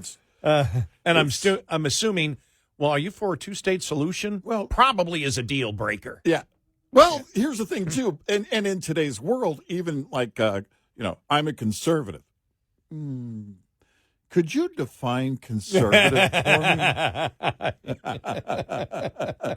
Because I think this is this article. Again, it goes back to they first posted this February of last year, but wow, Joe Biden was still running for president at that point. Well, let's put it this way. Still in the game. Nothing has changed since then. Nothing. No, nothing. I think that's why the Free Press. In fact, I would say put probably it applies. It might apply even more after Trump became, won the election. Oh, yes. Again, and then became president again. I because I look at it and say, all right, this is one of the indicators of our fragmented society here in America. And people say, well, we're divided. Yeah, divided. We've always been divided. Fragmented is a different thing. And it's exactly what I just pointed out on, all right, define conservative. You know what I mean? Because if you were going to be in the dating game, right, it's like, I'm a conservative. You are? Oh, it's nice to meet you. What did you say your name was? Marjorie Taylor Greene? Oh, okay. There are so many, the fracturing and splintering on so many levels goes beyond division, because I think it's also part of every individual believes they have their own profile. And, if you've got a social media account, and Gen Z, they all do, then that's going to be, that's going to be a part of it. You want people to, believe you're a good person, or that you believe these things and everything else. So you make everything about yourself. Well, when you make everything about yourself, it's hard to be a couple. Well, here it is. Young singles today are facing a demographic disaster. While women have made a hard left turn in recent years, their male counterparts have taken a hard right one, with many refusing to date across party lines. This is maybe one of my favorite paragraphs of the last 2 years. A new report in the Financial Times shows that American women ages 18 to 30 are 30% more liberal than men their age. According to another survey, a whopping 54% of women say they won't date a conservative, and just listening to Joe Rogan or refusing to watch the Barbie movie is a red flag. This is how you know it came out last year. Joe Rogan's not a conservative. Right. You've heard some of the opinions he's taken. They're as far left as you can get. Mm-hmm. He's a liberal populist is what he is. Yeah. When you look at the majority of what he believes, he's a liberal. Women believe he's a conservative. Right. Yep. It's amazing. I mean, it's just like they don't. So it's like, well, conservative is a completely different genre. That's political genre than Rogan. So it's not half of the population who you won't date. It probably is 80% of men you won't date. Well, and that's my whole point, is that, define conservative. If you're going to say, well, I'm not, I'm going to label all of this stuff. Well, yeah, I think 80% is a low number. It could be 99%. Well, look at this. I just love this here, too. According to the Financial Times, this is how screwed up the left is. According to the Financial Times, the Me Too movement was the catalyst because it gave rise to fiercely feminist values among young women who felt empowered to speak out against long-running injustices. But 7 years later, the divide between men and women in the wake of Me Too has become calloused, creating new political lines. Look, the problem with Me Too is not, I don't know anybody. I don't know any conservative that's for sexual harassment or sexual assault. Right. The Me Too movement, the reason they had problems with the Me Too movement was the concept of always believing the woman, no matter what. Right. Well, we know that's not true. You don't judge anything that way, and nobody gets, because people are involved in wrongdoing or do evil things, doesn't mean that you accept anybody who throws out an allegation. You do it in every single case. You look for the evidence that makes their case legitimate. Yep. That's just the reality of the way that it works in the real world. And if you're going to say, believe all women no matter what, you're eventually going to lose that argument. Just like if you said, believe all men, you're going to lose that argument. Right. You'll be wrong. Unless you're talking women's sports.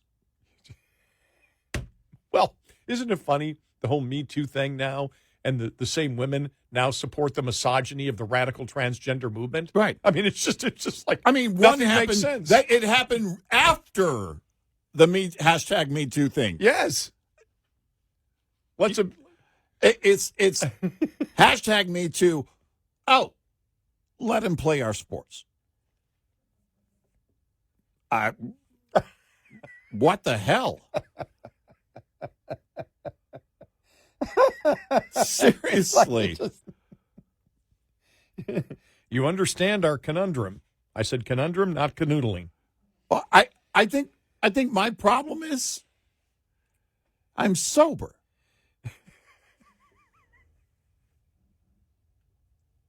Enough of this BS. Well, sober is the new high. Oh, forget that. I need to be able to understand how these people are so freaking delusional. I think we do have, I think there may be a point where all this bizarre, insane thought just sort of seemed to happen in the same timeline that pot became legal. Well, and that's the thing, in our state, it's like, the CBD takes the edge off. No, forget that. I need weed. I need Willie Nelson weed. To understand them. To fully understand. Okay, all right, let's how make it clear. Delusional you can get and how far they're willing to go.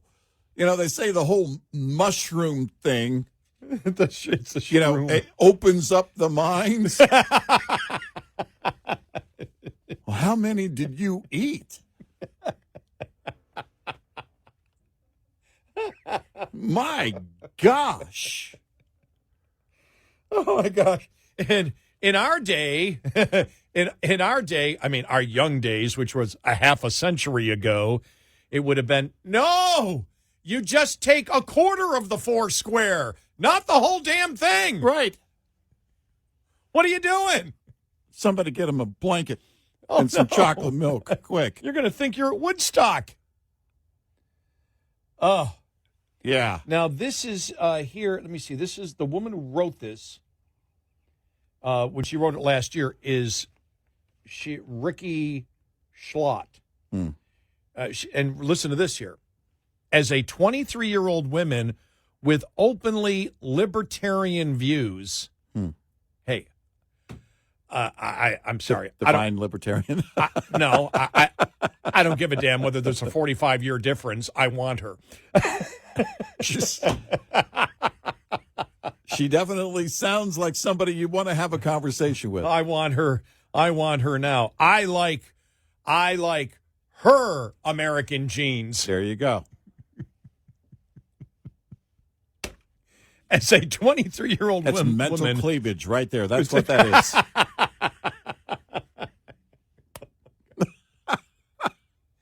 Go ahead and use that as a pickup line. You stimulate me intellectually. I'm into mental cleavage.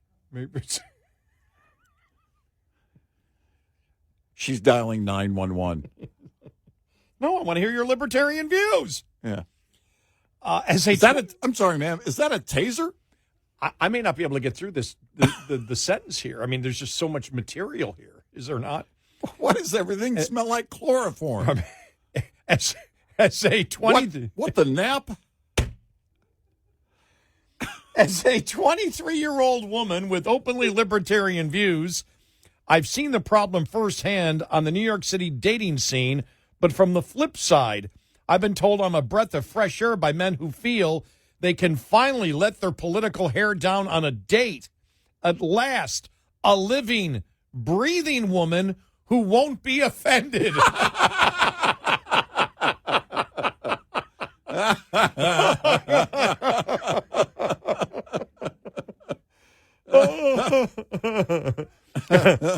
And then it continues, quote, I'm socially liberal, a venture capitalist I met on Hinge, I guess that's a dating site, on Hinge, once confessed to me, glancing nervously around the room to make sure nobody was listening before leaning in for the zinger, but I'm fiscally conservative. He scoured my eyes for recognition as though we were dissidents in Soviet Russia, except we were two moderates splitting a plate of overpriced tuna in a trendy West Village bar. I wasn't surprised that a man who works in finance is a fan of capitalism, but I understood his relief. Men tell me that dating apps have become political litmus tests. Tinder is the new Twitter, where women declare that conservatives, moderates, and non-communists need not apply. Wow. Yeah. Wow. One single male, a Brooklyn-based friend in his early 30s, whose parents fled communism in the Eastern Bloc for opportunities in the U.S., showed me screenshots of young women's profiles on Hinge. Here's a brief sampling to what he's up against. I'm weirdly attracted to comrades. My love language is Marxist political theory. Oh, my God. Yeah. Wow. 866-90 Red Eye. Lines open for your calls. 866-90 Red Eye on Red Eye Radio.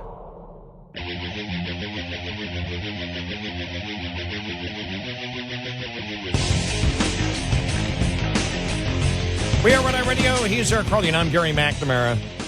We'll have the conclusion to that article that we were reading that was in the Free Press actually last year, but they, for some reason, promoted it again today on X, and we saw it, and we just went, wow, this is great. And it's when it comes to sex, my generation is screwed. With today's young men and women increasingly polarized over politics, Gen Z is facing a sexual apocalypse. Yeah. And we'll tell you about the one guy whose parents came from an Eastern Bloc country, and so he hates communism. It's like, I can't find a date. All the young women in the United States today that I meet in the big cities, they're all communists, Right. or communist pinkos. Right. We'll get to that coming up.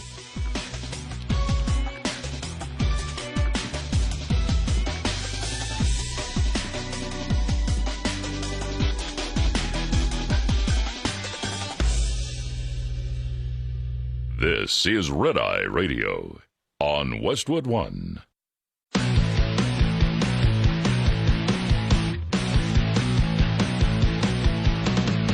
Now, it's Red Eye Radio. Gary McNamara and Eric Harley talk about everything from politics to social issues and news of the day.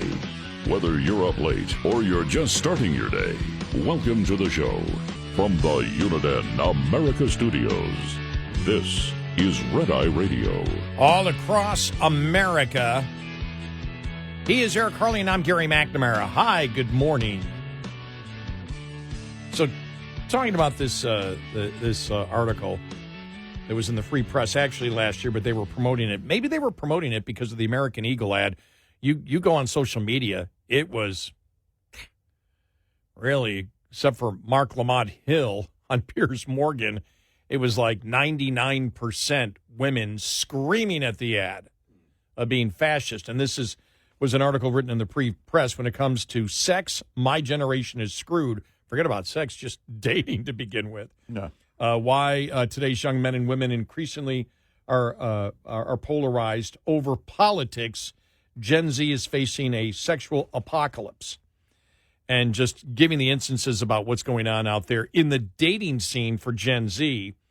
And they talk about one single male from Brooklyn in his early 30s whose parents fled communism in the Eastern Bloc for opportunities in the U.S., showed me screenshots of young women's profiles on Hinge. Here's a brief sampling of what he's up against from women. I'm weirdly attracted to comrades. My love language is Marxist political theory.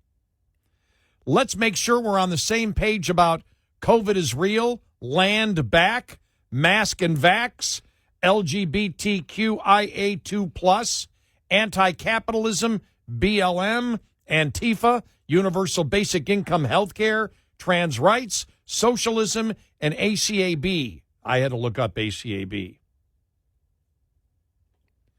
Now, it can be all cops are the B word, or all capitalists are the B word.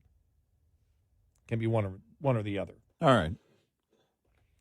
He told me he was shocked to see so many American women root for the communist system, which had left his parents poor and desperate. It's disappointing to see that these types exist, especially in New York City, one of the most expensive cities in the world. How are these people both affording to live here while also affording that point of view? My parents sacrificed enormously to escape communism, left their entire family, started all over again with nothing, and did that several times along the way to give me the best chance. Would I dare to share all that legacy with someone who thinks they would be better off in a communist country? Not a blanking chance. Meanwhile, Sarah, 29 years old and a data analyst from Seattle, told me point blank she refuses to settle down with a conservative man. One guy got super mad at me for not wanting to date him seriously, but he worked for Republican politicians, for anti-choice people, she stressed. Even though he personally was pro-choice, I didn't care. She added that dating a conservative carries a big stigma in her universe of college-educated young people who live in coastal cities. You know, did you ever have a universe? I never had a universe. No. The whole universe thing is new. Yeah, this whole universe. In my, well, you know, in my universe. Well, no, I mean, What, me and my cat? Hollywood started that, I don't know, a while back. Well, in this Spider-Man's universe, what? In this, yeah, okay, I got to go. Yeah, I don't even have a solar system. I have to do grown-up things. If you're even associated with the pro-life causes, I just don't want a life with you. While many women, this is the best part, because this is about the part that women, if you look at it, they talked about in New York City. I read an article the other day about so many, it's women that are driving the Mandami thing. Women in New York City want to be commies. They're commie pinkos, which means communist sympathizers. That's right. But I love this. While many women broadcast their politics on dating apps, men know they just don't stand a chance if they do the same. Putting out there that you're a conservative is a death wish. Wow. A political shorthand has emerged on dating apps, on Hinge. Any man who claims to be a moderate is really a conservative. Any man who claims he's a liberal is likely a moderate. Are you saying that men would lie to find a woman? As one young single male libertarian told me, he has to pretend he's woke because, quote, a guy's got to get the L word. Sex or whatever, but the different word for sex. Dating has always been hard, but added to the venom of modern politics, cancel culture, and the polarization of social media, it's truly a disaster. As we approach the age of 50, many of us are already rejecting the age of marriage and kids. It's hard to imagine how we'll ever be able to put aside our differences to find love, let alone start a family. As Sam put it, being polarized along gender lines doesn't bode well for society or even for population replacement. Honestly, the dating market is really a nightmare. It's only going to get worse. By the way, I think it's more than just people differing on political opinions. It's the political opinions that they hold that are insane. That's the problem. Yeah, it's not the difference right, in opinion. It's the radical opinions that they actually hold and promote. You know, you take a look at this and, gee, you wonder why the birth rate is at an all-time low. But it really comes down to that. Because on the other side of it, you do have conservative women. Yes, you do. Yes. I don't know how many are part of Gen Z, but you do have conservative women, and they have a hard time finding men that have things I like to call jobs, employment. That's right. Something I like to call a paycheck. It might be harder. It might be harder for the conservative women out there. This weird concept called responsibilities. Can I find a guy with a job? No, it's very real. Oh, wow. Because in an era where, well, Uber will pick me up and get me there. You don't even need to learn to drive. Forget owning a car and making the payment until it's paid off and calling it your own, the kind of pride we had back in the day, back in the 1900s. You know, I do find it interesting that, you know, when you look at, as I say, the dating scene, and they're all talking about apps, Mm-hmm. you know, which I find fascinating. You know, I guess it used to be dating services, you know, before there was, you know, the apps or the internet. As the single one on the show, I can't imagine ever going on a dating site. And, well, when they first came out, I remember Google had them, and I would go on to laugh. Yeah. Just laugh. No, I never put a profile on. That's just not me. I like it the old-fashioned way. You know, you go to a bar, you get drunk, you have a one-night stand, and you wake up the next morning saying, I just slept with a communist. And those are the tried and true moral ways to meet a woman. Well, you take your horse and buggy into town, tie it up on the hitch. Go to the hoedown. Well, I'm not sure you can call it that minute. anymore. Hold it. I'm sorry. That was actually a Freudian slip. Yeah, I meant a real... I meant in the term of where you would take a horse and buggy to. Yeah, I'm sure you did. I'm certain of it.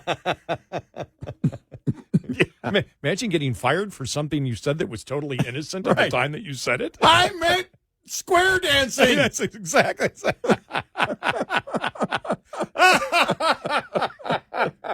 There's an article for Barrett Media right there. Oh, my gosh. That's great. After decades in the business, he got fired for a square dancing comment. Nobody was offended, but he still got fired. Right. Oh, wow. You understand my point, but I just, it's just, I can't imagine ever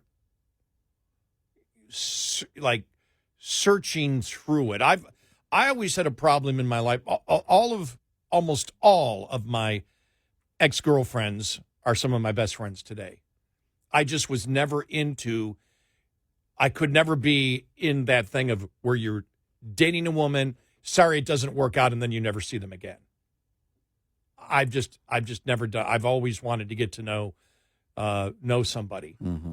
You know, it's how your mind works was probably always one of the most important things to me. Well, and I just didn't think not that we even thought, I mean, they didn't even exist. I don't remember any dating kind of thing exists. What do they have the thing now where was it the rapid dating where you go and it's in The Accountant 2. I saw the beginning of The Accountant 2. Are they? Yeah, are they still doing that? I don't know if they're still doing that. I thought that was way in the past or only in movies. When you're meeting somebody and you're talking for 5 minutes and you try to hook up of interest. And I'm like, yeah, really? Yeah, speed dating. Yeah, exactly. That I'm just like, which is different than amphetamine dating, to be clear. See, in the bar, we always had something in common. Yeah. I mean, it was alcohol. Crystal meth and alcohol. We talked all night. We talked for the next week. Right. We never went to sleep. Yeah. It was great. She's still on the phone. Look. It's...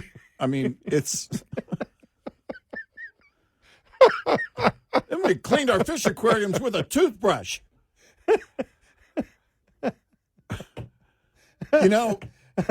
We were so high we forgot to have sex. That's right. Oh yeah. All right. Maybe next time. The show is completely off the rails now. Why am I losing weight? In all seriousness, you have on both sides of that equation, you have very real concerns that basically turn the instinct off. What is the natural instinct? It's really about procreation. Yeah. Yeah. And when you get to the point of the mind being trained over and over again, through a series of, whatever events or the conditioning based on the exposure that you have to people on social media. Because think about it. It's just like shopping. No, you're Stay right. with me.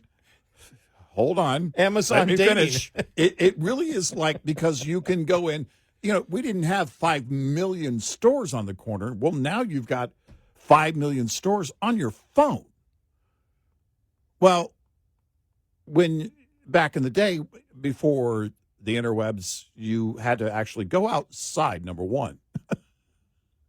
Well, that's a huge step for most people these days to leave their house. So you had to go somewhere in order to meet other people. Yeah. You had to be social. Well, exactly. A new stand-up special by great comedian Dusty Slay called Wet Heat. And he talks about, socially awkward. You don't need to say the socially thing, because if you're alone and it's awkward, there's a problem.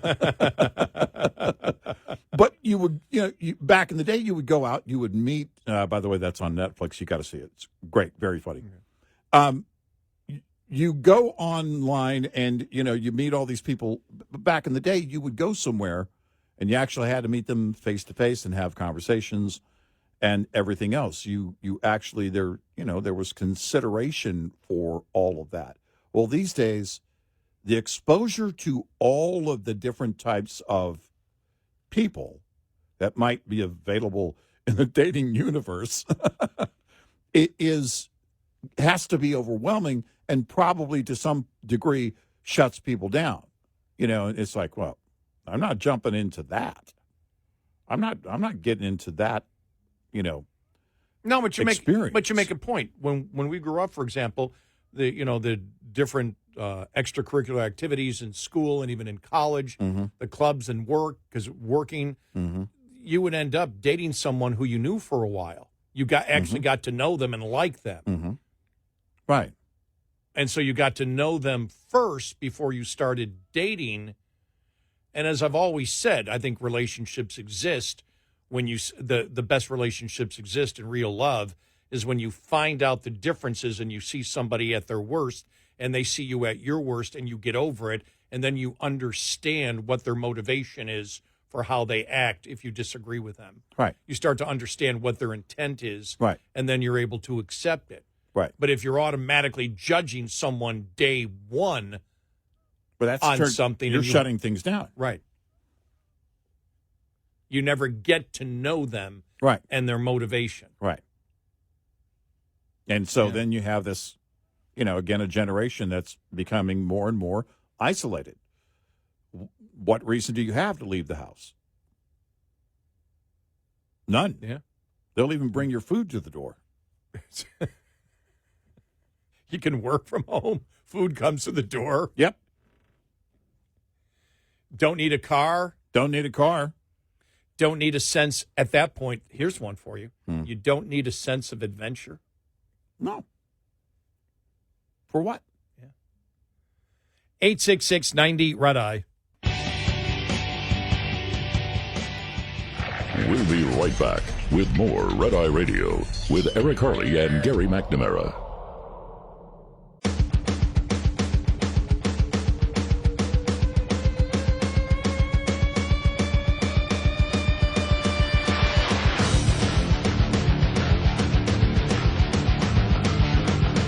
We are Red Eye Radio. He is Eric Harley, and I'm Gary McNamara. Welcome and good morning.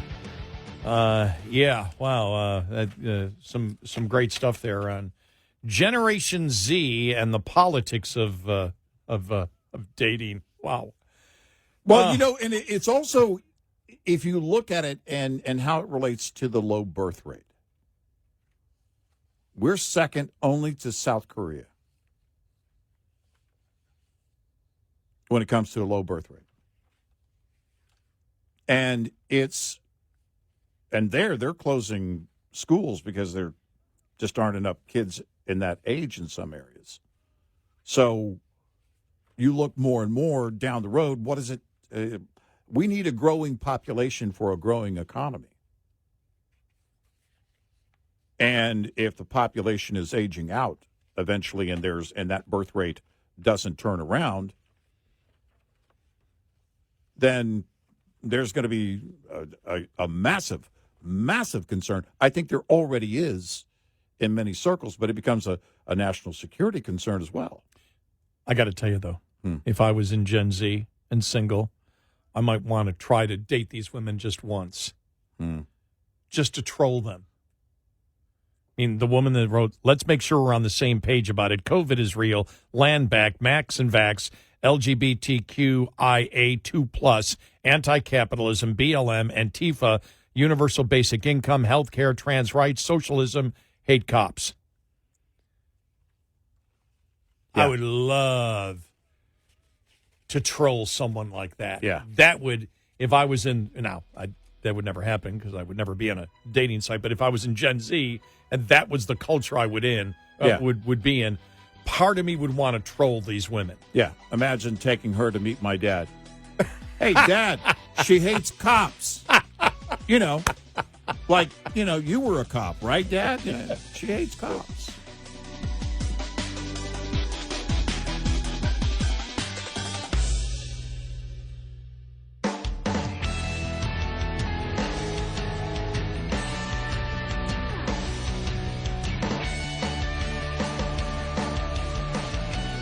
You're listening to Red Eye Radio from the Uniden America Studios. We are Red Eye Radio. He is Eric Harley, and I'm Gary McNamara. Good morning. So as we had talked about before, and we were reading one article from the National Review, which said, today a grateful nation celebrates as it learns it will never have to think about Kamala Harris again for any reason. Yes, Harris has announced that she will not be running for governor of California in 2026. This comes as little surprise at this late date, but it frees up other Democrats to announce for the office who might have felt crowded out by the presence of the former vice president in the race. So now the question is she going to run in 2028? A lot of discussion on that yesterday from many of the talking heads, but I did hear that she said, she doesn't see politics in her future. I guess we will see. There was talk, reading here in this article, they speak of Harris's decision in a couple of publications not to run for governor next year as clearing the way for the 2008 presidential campaign. Put simply, no way. There are a few things I can guarantee from my position here in 2025, but one of them is that Kamala Harris is not going to be the Democratic presidential nominee in 2028. You know how I know this? Because she already was the Democratic presidential nominee in 2024, and she lost. Will she tease an exploratory committee, put some feelers out there? Perhaps, but I doubt even that. There is no organic demand among Democrats for Harris, and there never was.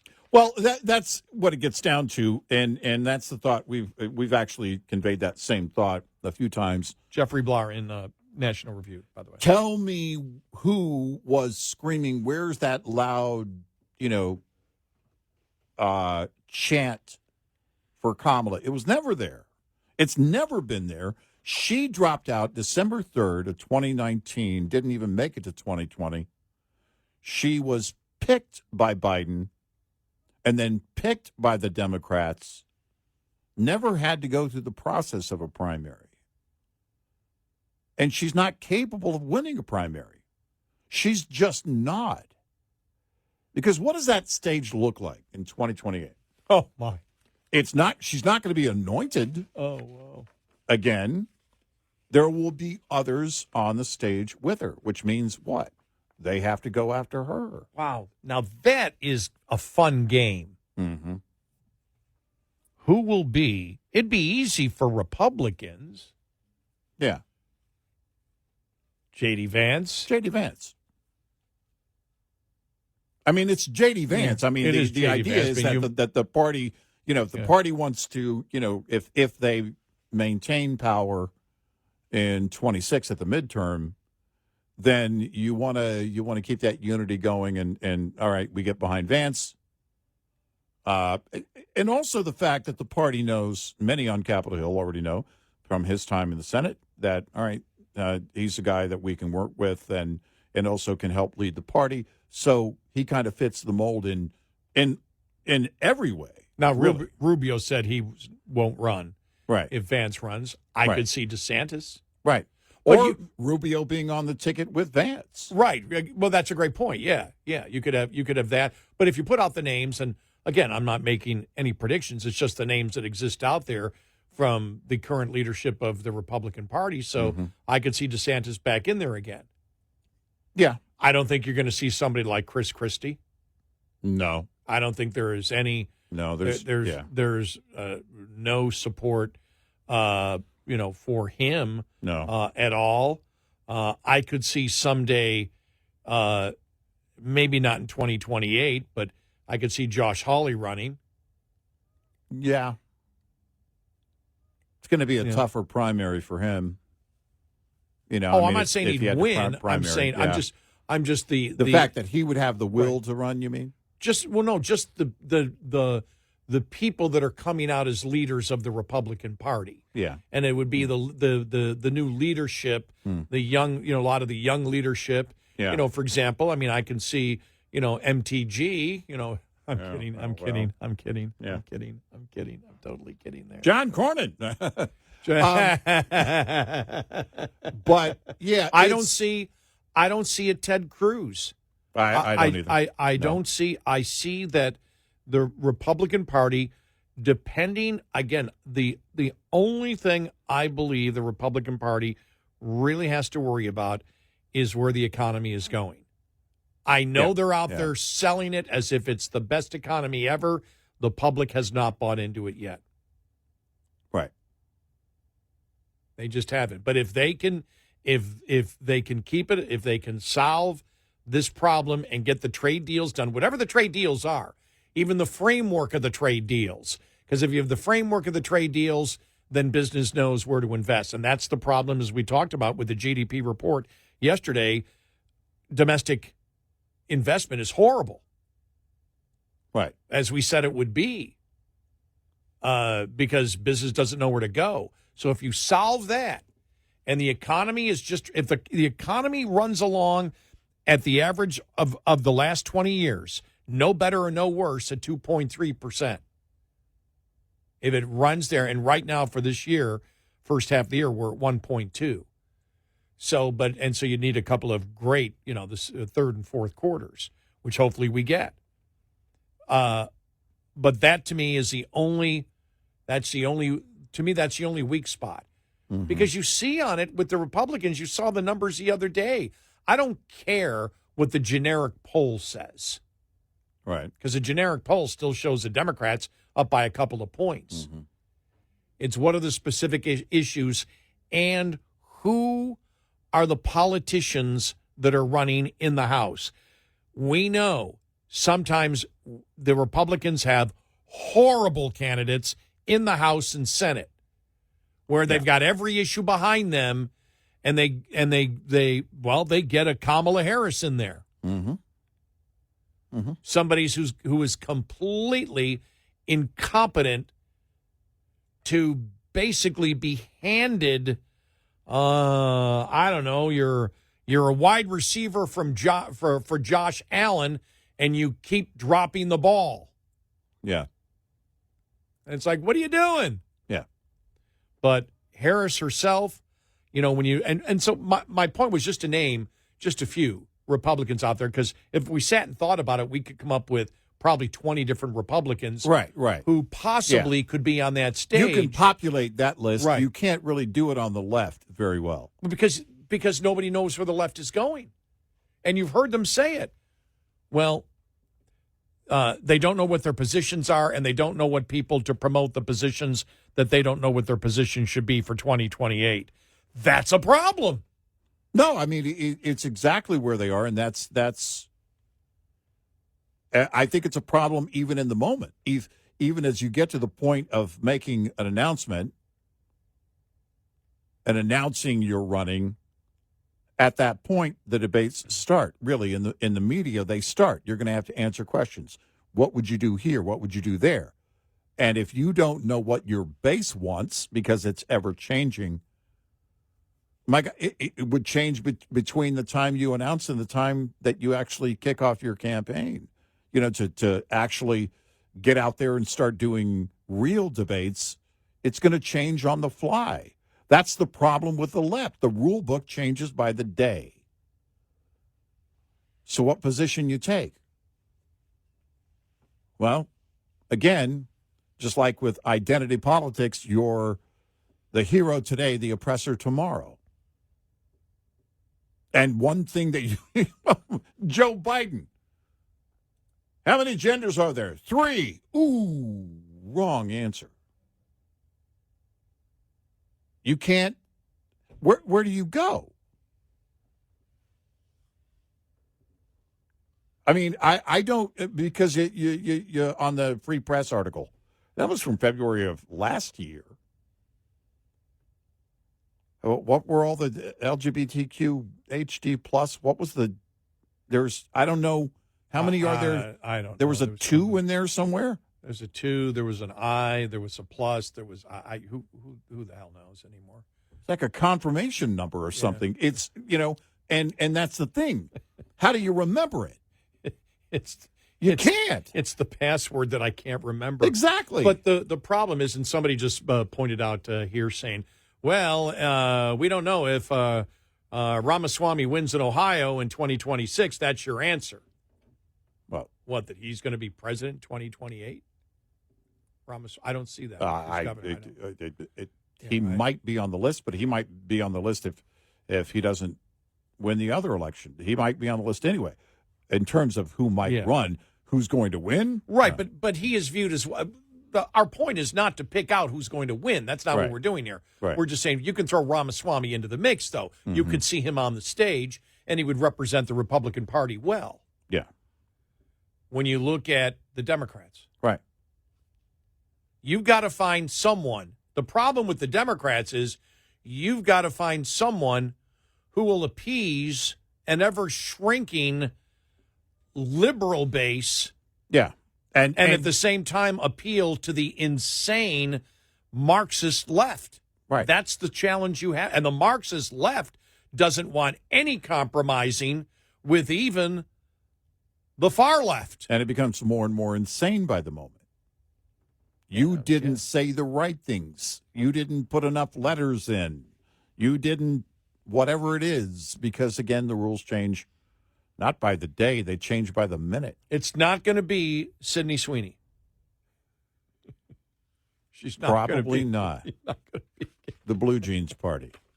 The Blue Jeans. Wow, I like that. Yeah. The Blue Jeans Party. The Blue Jeans Party. I like that. Right. The Blue Jeans Party. Well, what are you about? Denim. We're the working man's party. Yeah. We're the working We're man's. not even about working. We're just about wearing denim. We're the Blue Jeans Party. Right. Oh, now you remind me of meeting my buddy Jack back in college when he walked up to our table. I'll never forget it. He's got long hair, and I'm looking. I go, God, this is some kind of 60s hippie or whatever, probably a Vietnam protester. It's what I thought as he walked up to our group that was a bunch of engineering students, with slide rules and pens in their shirt, in their button-down shirt pockets. Mm-hmm. And he walks up and somebody says, "Hey, Jack, what are you doing?" He goes, "Hey, Jack, how's it going? What are you doing?" He goes, "Well, I got my work boots on, my work socks, my work pants, my work belt, my work shirt, my work hat, my work gloves. I'm headed to the welfare office." Yeah. I've liked him ever since. Yeah. And a great friend and Right. a totally loyal conservative that if he walked up to you, you'd still today say, I don't know if I want to deal with this guy. This guy looks like a real hippie and by the way, he knows everybody in the music business. He just knows everybody. He knows everybody. I can't believe it. I forgot who it was the other day that he had posted. Yeah, when I was talking to this guy one day because we were hanging out, he just knows everybody just in the rock business. Right. He's met everybody Right. and interviewed everybody and filmed everybody. And because that's what he did, photographer, filmmaker his whole life and, with rock people. Which, and you just assume he was a liberal, and he says conservatives you can get. Yeah. But who do you, that's the thing. You look at it and you say, who do you, you've got the party, which is going to become the David Hogg party. Yep. He's not gone. He's gone temporarily. But And I'd say Governor Shapiro has less of a chance based on the radicals in that party than he did in 24. I think that is a great point. That is a great point. You've now got the Mandami segment, which is a huge segment of the Democratic Party. Yep. It just don't think that just relates to New York City. No. It doesn't. Nope, it does not at all. This represents where the party is going. Because remember, when you look at it, and part of how you can put it all together is looking at that Harvard-Harris poll that we brought up yesterday. Yep. Oh, yeah. Half of Democrats nationwide believe criminal illegal immigrants should be running around the streets of your city. Yeah. The base, the rank and file is radical. 866-90-RED-EYE. We'll be right back with more Red Eye Radio with Eric Harley and Gary McNamara.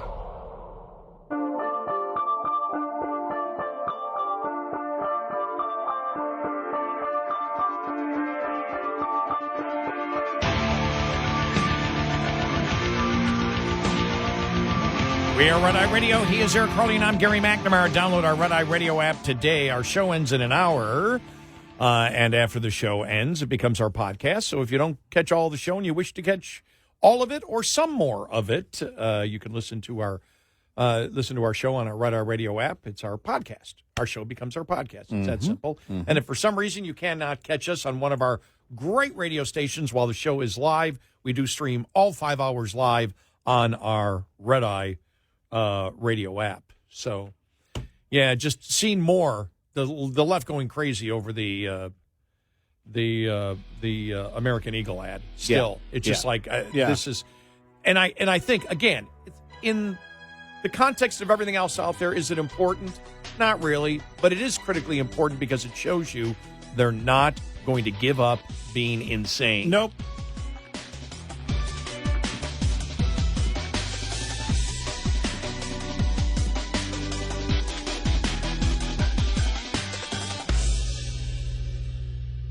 This is Red Eye Radio on Westwood One.